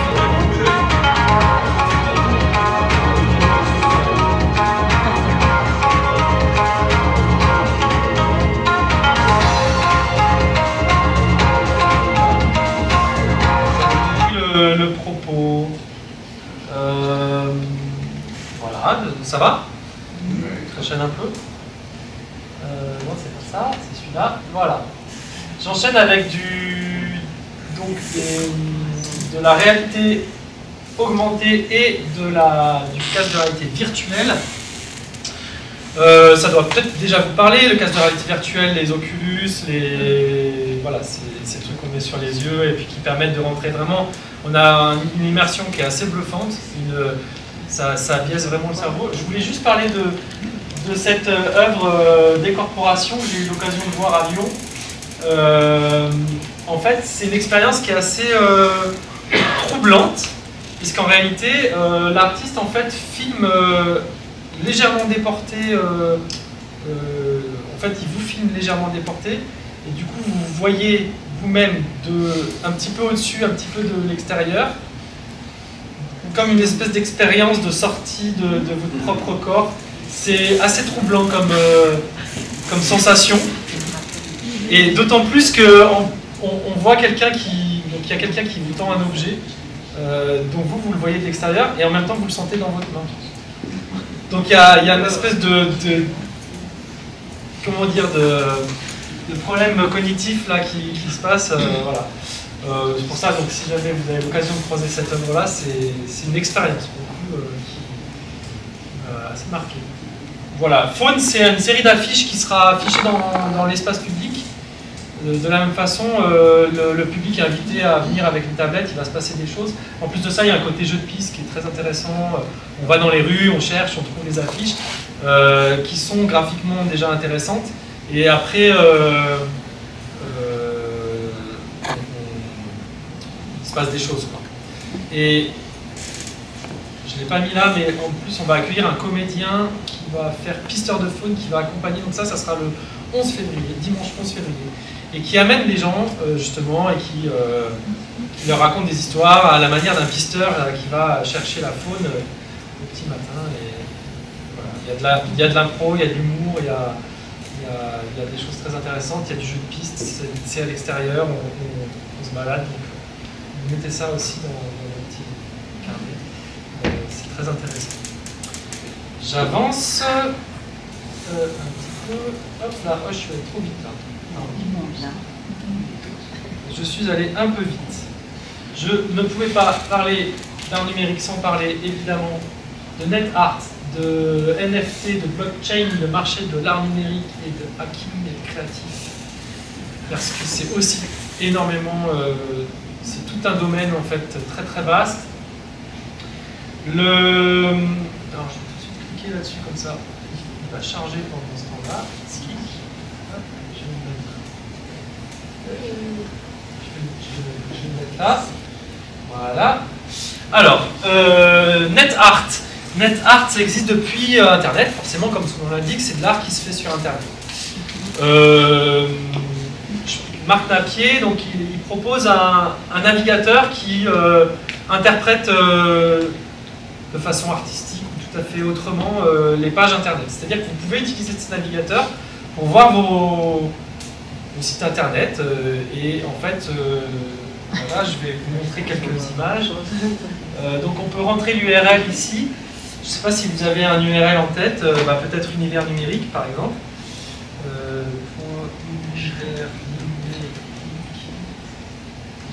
.gin.fr. Bim, est-ce qu'il va le trouver? Voilà. Je sais pas, c'est pas très parlant pour le coup parce que je pense qu'il.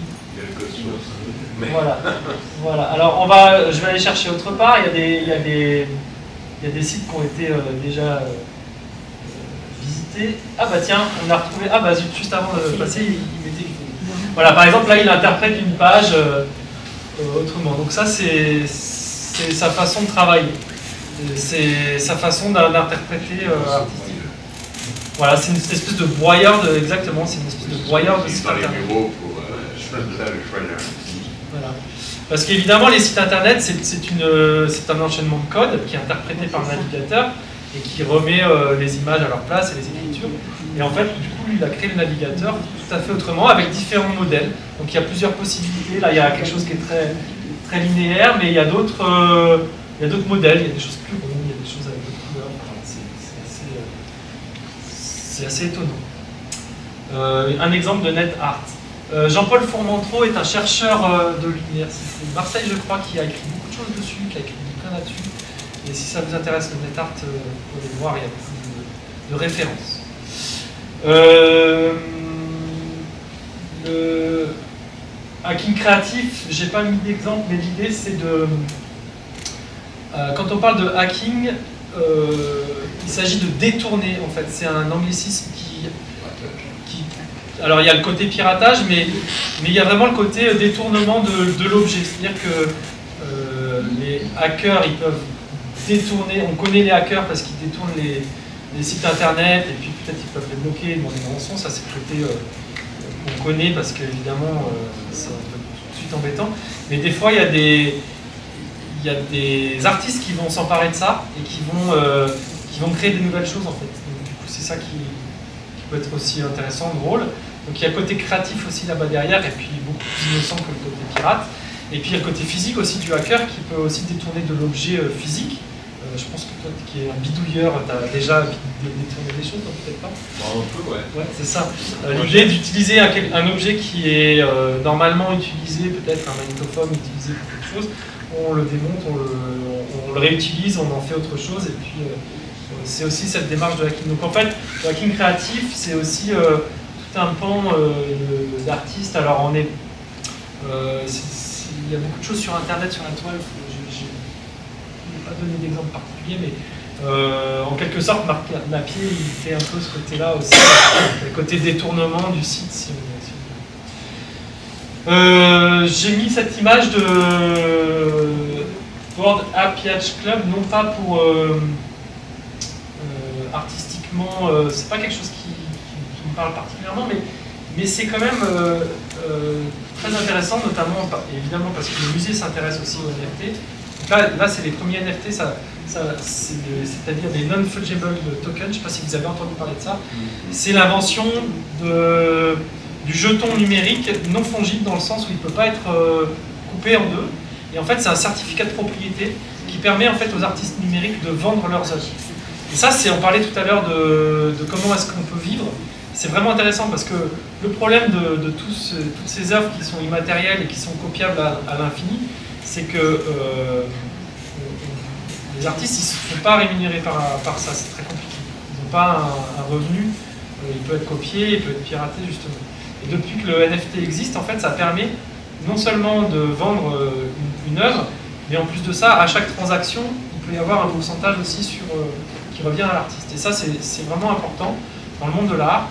Et les musées commencent aussi à collectionner les NFT. Si je l'ai mis, c'est que je crois que le centre Pompidou a acquis des Bored Apes, des singes en Catch Club, dans leur fonds national, muséal. Le musée Granet aussi, à Aix-en-Provence, on a fait acquisition de d'autres NFT. Évidemment, il y a la notion de spéculation. Maintenant, ces NFT, ils valent très très cher, ils valent une fortune. Il y en a énormément d'autres qui qui ne spécule pas. En tout cas, c'est quelque chose que je trouvais intéressant parce que du coup, ça permet aussi de faire un geste. C'est comme quand on achète une œuvre, on achète finalement un certificat de propriété. Alors, quand on achète mettons une impression d'un artiste, finalement, on achète quelque chose qui a été reproduit. Et en quelque sorte, c'est une façon, une photographie, mettons par exemple, prenons l'exemple de la photographie. C'est des tirages, en fait. Il y a peut-être des tirages qui sont numérotés. Quand on achète ça, bon, on a le tirage, bien entendu, mais on a aussi cette idée de soutenir l'artiste dans son travail. Voilà. Donc le NFT, c'est un petit peu ça. Beeple, je l'ai mis, on le voit après. Ça, c'est le premier NFT aussi qui a été vendu. My First 5000 Days, qui était vendu très cher sur le... Voilà, je suis plusieurs centaines de millions d'euros. Comment ça s'appelle? Ça c'est Beeple, B2E-P-L-E. J'ai presque fini, mais j'ai quelques...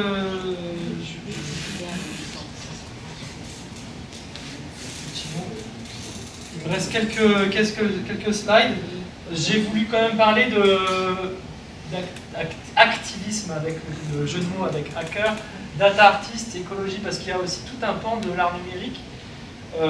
Par exemple, la Bertine Meunier, moi c'est un travail que je trouve vraiment très intéressant. Pour le coup, elle n'utilise pas de technologie particulière, mais elle a édité des bouquins qui s'appellent My Google Search History. Et en fait, vous avez compris, elle imprime toute son historique Google. Donc quelque part, elle se met totalement à nu, parce qu'en fait, on peut voir, on lit, et on peut même le voir sur Internet, on peut voir vraiment ses recherches et tout son travail, toute sa vie, en fait. Et il y a un côté très dérangeant, parce qu'il y a un côté un peu voyeur, et en même temps, elle le publie sous forme papier. Voilà. Voilà, évidemment, la traduction, vous avez bien compris de quoi il s'agit comme propos. Philippe Villas-Boas, Carrying the Cross et The Punishment, qui lui se moque beaucoup et rit beaucoup. Évidemment, Carrying the Cross avec la croix de Facebook, et puis il monte, il fait des performances. Voilà. Et puis après, il a dislike, où il va poser, donc il y a like et dislike. Donc, comme quand on like, et puis quand on n'aime pas, il va casser ensuite cette croix dans une performance, c'est le côté dislike. Et The Punishment, qui est un robot type Stobli, là, qui écrit voilà, qui I do mustn't hurt humans, donc qui est une des premières règles de Asimov. Merci. Je sais plus, c'est la première règle d'Asimov, il me semble. Il faudra vérifier. Mais donc il est posé à la table d'un écolier comme ça, et je ne dois pas faire de mal aux humains, je ne dois pas faire... Et en fait, il fait ça tout le long de l'exposition. Voilà, c'est drôle, et ça a un vrai propos, je trouve que ça a une vraie profondeur dans le propos aussi artistique. Félix Scott, lui, travaille sur toute la notion d'archive. On l'a reçu il y a 2 ans. En fait, il va exhumer des tweets, des X maintenant, c'est plus Twitter, mais c'est des tweets qui ont été ni likés ni partagés. Il a tout un algorithme qui va chercher, il fait un petit peu de ménage là-dedans, et en fait il les imprime, il les exhume, il les imprime à la manière d'un archéologue, et surtout pour les conserver, parce qu'en fait il dit voilà, quelqu'un qui va poster un tweet, c'est pour qu'il soit vu, qu'il soit partagé, pour qu'il soit... Et en fait, le fait qu'il était ni vu ni partagé, finalement, il y a ce côté un peu détresse, et il va sortir ces trucs-là, la manière, c'est très très scientifique sa façon de travailler, et il va les imprimer, il va les exposer, il va les archiver, il fait tout un travail d'archiviste qui est complètement fou. Donc voilà, je trouve ça assez drôle. Après, plutôt sur le côté écologique, on a Benjamin Just qu'on reçoit dans 15 jours. Lui travaille sur la déforestation. Vous voyez derrière des souches qu'il a prélevées dans différentes forêts françaises, qui vont être animées avec un petit moteur, comme si en fait le cœur continue à battre et que l'arbre continue à vivre. Et on voit une image en rouge, en rose là et blanc, donc c'est très graphique. En fait, ce sont des cartes satellite de déforestation. À partir de ça, il se base pour faire bouger son installation et pour générer de la musique. Donc Benjamin Just, je vous invite vraiment à le rencontrer, à discuter avec lui. C'est quelqu'un qui est très étonnant, qui a passé un temps énorme à discuter aussi avec les forestiers, à aller prendre des essences de bois différentes dans différentes forêts françaises. Et voilà, c'est aussi le propos très intéressant. Critical Climate Machine, Gaëtan Robillard, donc, qui lui expose sous forme des bandeaux lumineux en fait le nombre de tweets pour le coup qui sont comment dire qui nient le changement climatique. Comment on dit je perds un petit peu climato-sceptique, merci.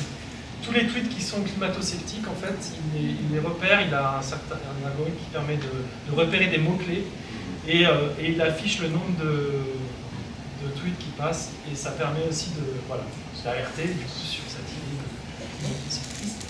J'ai aussi envie de parler de JFB Bunny parce que ça c'est un autre, on est sur BioArt. Donc là on est plutôt sur Edouard Oka qui a mélangé une protéine d'une méduse phosphorescente à de l'ADN de lapin. Et il a créé un lapin phosphorescent. Donc ça c'était début des années 2000, il a travaillé avec des équipes de chercheurs. Et le lapin a bien vécu, c'était un lapin albinos qui quand on le mettait dans le noir, était phosphorescent en fait. Si, je vous assure ça. Et il a très bien vécu, hein, je veux dire. Il est mort? Oui, maintenant il est mort. En début des années 2000, t'imagines bien. Voilà, ça me fait. Mais en même temps, je trouve qu'il y a un geste artistique qui voilà, j'ai pas parlé de Orlan, mais on peut parler aussi d'Orlan, hein, parce que Orlan, en termes de technologie, biotechnologie, elle travaille sur son corps. Est-ce qu'il n'y a pas été comme Somniac? Je sais pas. Oui, c'est ça, c'est toujours en train de s'éclairer. Est-ce qu'il faut le mettre à la lumière pour qu'il soit... je sais pas, des questions qu'il faut poser. Edouard Oka, qui a toujours travaillé là-dessus, il a créé des roses aussi hybridées avec son ADN. Donc il a utilisé de son propre ADN pour créer une nouvelle variété, espèce de... Voilà, donc c'est un artiste qui est assez étonnant, qui travaille aussi sur les biotechnologies. Voilà, en tout cas pour le côté artistique, j'en ai fini. Je parle des mouvements, ce qui est aussi très... T'en parlais tout à l'heure du DIY, et ça c'est très très important dans l'art numérique, c'est-à-dire que il y a beaucoup de choses aussi qui ont émergé depuis les années 2000 parce que il y a des partages d'informations qui sont faits par Internet. Depuis que Internet existe, il y a des choses, des logiciels libres, il y a des choses qui sont renseignées de façon il y a beaucoup de choses, des tutoriels. Moi je suis un adepte des tutoriels sur plein de choses en fait, parce qu'on apprend en fait. C'est vraiment, je trouve que pour le coup c'est très fascinant là-dessus Internet. Tu parlais de DIY, je pense qu'on est un petit peu dans cette idée do it yourself, faites-le vous-même. Voilà. Plutôt que d'aller prendre quelque chose qui existe déjà et qui du coup est très normé, et ben faites-le vous-même et faites-le comme vous avez envie. Et Internet en fait permet vraiment tout, hein, de la recette de confiture au programme informatique qui permet de programmer ces petits Arduino. Ça me permet de faire une petite passerelle directement sur les outils. Quelques photos des outils, là c'est des outils logiciels, c'est des environnements musicaux, là les deux ce sont des environnements musicaux. Processing c'est un environnement de programmation graphique. On a VVVV qui est une usine à gaz, je sais pas comment on peut dire. Tu connais ça du coup? Ouais, vous verrez une fois, mais... Bon, trop compliqué. Différent. Resolume qui est quelque chose de très typé vidging, mapping vidéo là, tout à l'heure. Bon, c'est des exemples, il en existe plein évidemment. Et certains les programmes eux-mêmes, c'est plus facile pour utiliser. Voilà. Quelques outils, pour le coup, des outils qu'on utilise régulièrement. J'en ai un là d'Arduino, donc c'est une petite plaque électronique. En fait, ça a été développé pour le prototypage, on parlait de prototype tout à l'heure. Ce sont des plaques électroniques qui ont été développées pour le prototypage dans l'industrie. Mais très très rapidement, les artistes se sont intéressés à ça parce que ça permet, en fait, on a un petit microcontrôleur et ça permet d'avoir des capteurs et puis des sorties, enfin plein de choses. Et du coup, ça permet de créer de l'interactivité, de créer voilà, plein de choses. Non, tu n'utilises plus, toi, des Arduino, tu disais. Des plus petits, ouais, un peu différents, mais c'est même principe. C'est la même idée. Des Raspberry Pi, c'est à peu près la même idée, un petit peu plus développée. J'ai parlé des casques de réalité virtuelle. Le Leapmotion, j'en ai un là, c'est une façon de capter en fait, le mouvement de la main et ça permet d'interagir vraiment avec la machine. Quelque part, la souris et le clavier, c'est une façon aussi d'interagir avec la machine et du coup, plus on avance dans les nouveautés, plus on peut aussi interagir. La Kinect, c'est nouveau. Je vais vite parce qu'on arrive au terme de l'heure impartie. J'ai mis quelques références sur les centres de création d'art numérique et l'université. Alors j'ai pris celui de Saint-Étienne, mais il en existe d'autres. Donc réalisateur d'informatique musicale, réalisateur d'art numérique, c'est plutôt le côté bidouille. Qui c'est qu'on parlait tout à l'heure? C'est toi? Moi j'en viens. Toi t'en viens de ça. Ah voilà, donc toi t'as suivi ce cursus-là à Saint-Étienne? Pour 2016. Saint-Étienne, voilà. Après là j'ai proposé trois centres, le Cube donc qui est dans la région à Garges-les-Gonesse. Voilà, le centre des arts, j'en ai parlé tout à l'heure, Dominique Roland donc, qui fait un travail de longue date, le pôle Pixel sur Villeurbanne qui accueille notamment à ADN, une association qui diffuse l'art numérique. Et puis alors il y a 8 centres nationaux de création musicale, j'en ai proposé 3, le GRAM qui est sur Lyon avec qui on a déjà eu travailler. Le LIRCAM, j'en ai longuement parlé déjà, vous avez peut-être, qui est dans le centre Pompidou, hein, qui est associé au centre Pompidou. Et puis le groupe de musique expérimentale d'Albi, voilà, j'ai pris ça, il y en a d'autres évidemment, mais ça permet de donner quelques références. Et là, je donne aussi des références de festivals dans la région Rhône-Alpes et en France. La mode Cervolex en octobre, la création. Diana Grenoble, c'est là où on s'est rencontrés tous les mois de mai. Pléiade Saint-Étienne, qui est devenue une biennale maintenant d'art numérique. La Fête des Lumières à Lyon, j'en ai parlé tout à l'heure. Experimenta, c'est sur Grenoble, c'est une scène nationale art et sciences. Donc il y a des spectacles, si ça vous intéresse d'aller découvrir des choses. Ils font beaucoup de spectacles du coup sur cette thématique art et sciences et ils portent une biennale Experimenta qui met aussi à l'honneur les chercheurs et ça c'est très intéressant parce que les artistes en fait souvent viennent avec un labo de recherche. Du coup on a vraiment ce côté vraiment de double casquette. Vidéoforme qui est un très ancien festival d'abord sur de la vidéo mais qui maintenant propose aussi l'art numérique à Clermont-Ferrand.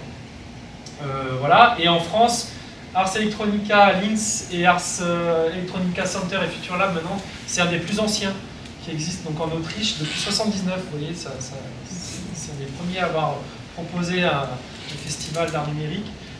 Scopiton, alors j'ai pas tout mis, hein, mais il y a Nantes, Scopiton, il y a le Kick Festival à Namur, les bains numériques en Galébain, donc c'est le centre des arts, je parlais tout à l'heure, Chronique à Marseille, tous les 2 ans aussi en biennale, France Médial à Berlin, qui est une grosse machine aussi, voilà, il y en a plein d'autres, évidemment. Et pour conclure, ce n'est pas de l'art numérique. Mais j'avais envie de conclure avec ça parce que, en fait, Marcel Duchamp, finalement, avec sa roue de bicyclette, il a ouvert la voie en fait, à tout ce qu'il peut y avoir derrière, aussi bien que ce soit le ready-made, aussi bien que ce soit justement ce rapport à la cinétique, à la technologie. Enfin voilà, c'est quelqu'un qui a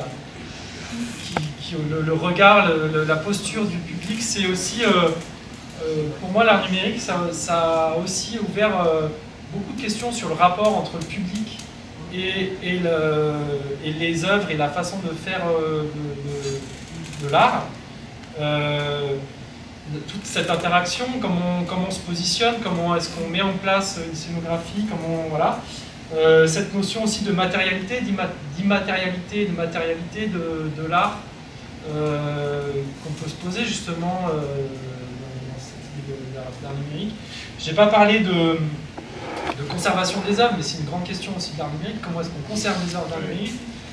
c'est une grande question et on pourra en parler. Le lien entre le patrimoine existant et l'art numérique pour renouveler aussi des œuvres du patrimoine, ça c'est quelque chose qui m'intéresse beaucoup en tant que musicien. Et ayant appris la musique au conservatoire avec des œuvres du patrimoine, avec toute la musique classique et aussi que j'ai pu jouer et entendre, j'aime beaucoup moi réutiliser ça comme une matière nouvelle pour en quelque sorte mettre un regard nouveau et une nouvelle interprétation. J'ai pas peur d'utiliser les musiques de patrimoine pour en faire quelque chose de nouveau et c'est quelque chose qui est très assumé et en même temps je trouve que ça permet, le numérique et les nouvelles technologies permettent aussi d'avoir ces deux choses là. Voilà, je crois que j'ai fait à peu près le tour des choses. J'ai aussi un vélo, là, ça c'est un travail qu'on a fait l'année dernière avec un conseiller numérique et puis là Nicolas Richou avec qui on a travaillé pour mais à vélo. Donc le thème c'était le vélo et on s'est dit moi j'avais envie de faire un vélo musical et on a réfléchi à un vélo, vous pourrez l'essayer, ça marche. Vous mettez dessus, vous pédalez, puis vous verrez ce qui se passe, il y a plusieurs choses. Il y a de la musique qui a été faite aussi par des élèves, du coup, c'est une petite installation qu'on a fait, et puis voilà, c'est déjà pas mal.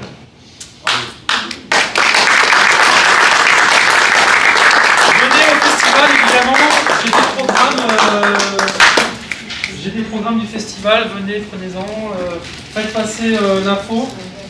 Samedi matin, on fait un film aussi, ceux qui veulent participer à une œuvre du festival.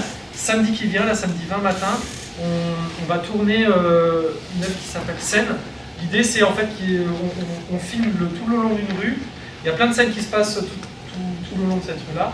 Il ne faut pas forcément avoir des qualités artistiques, d'acteur, de comédien, n'importe qui peut participer, c'est avec grand plaisir qu'on vous accueille.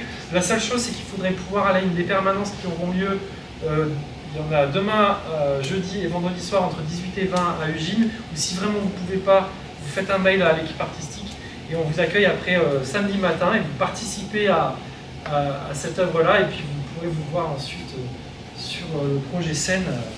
Voilà. On vous disait qu'on explore les limites du hip-hop. Je ne sais pas si vous partagez mon enthousiasme. Moi, je suis tout à fait enthousiaste. On a l'impression d'avoir des tas de portes que tu nous as présentées là, et dont tu as fait en plus une typologie. En fait, il nous appartient de pousser les portes et de continuer derrière ensuite. Est-ce qu'on a le temps pour 3-4 questions du public? Avec plaisir. Ou pas? Oui.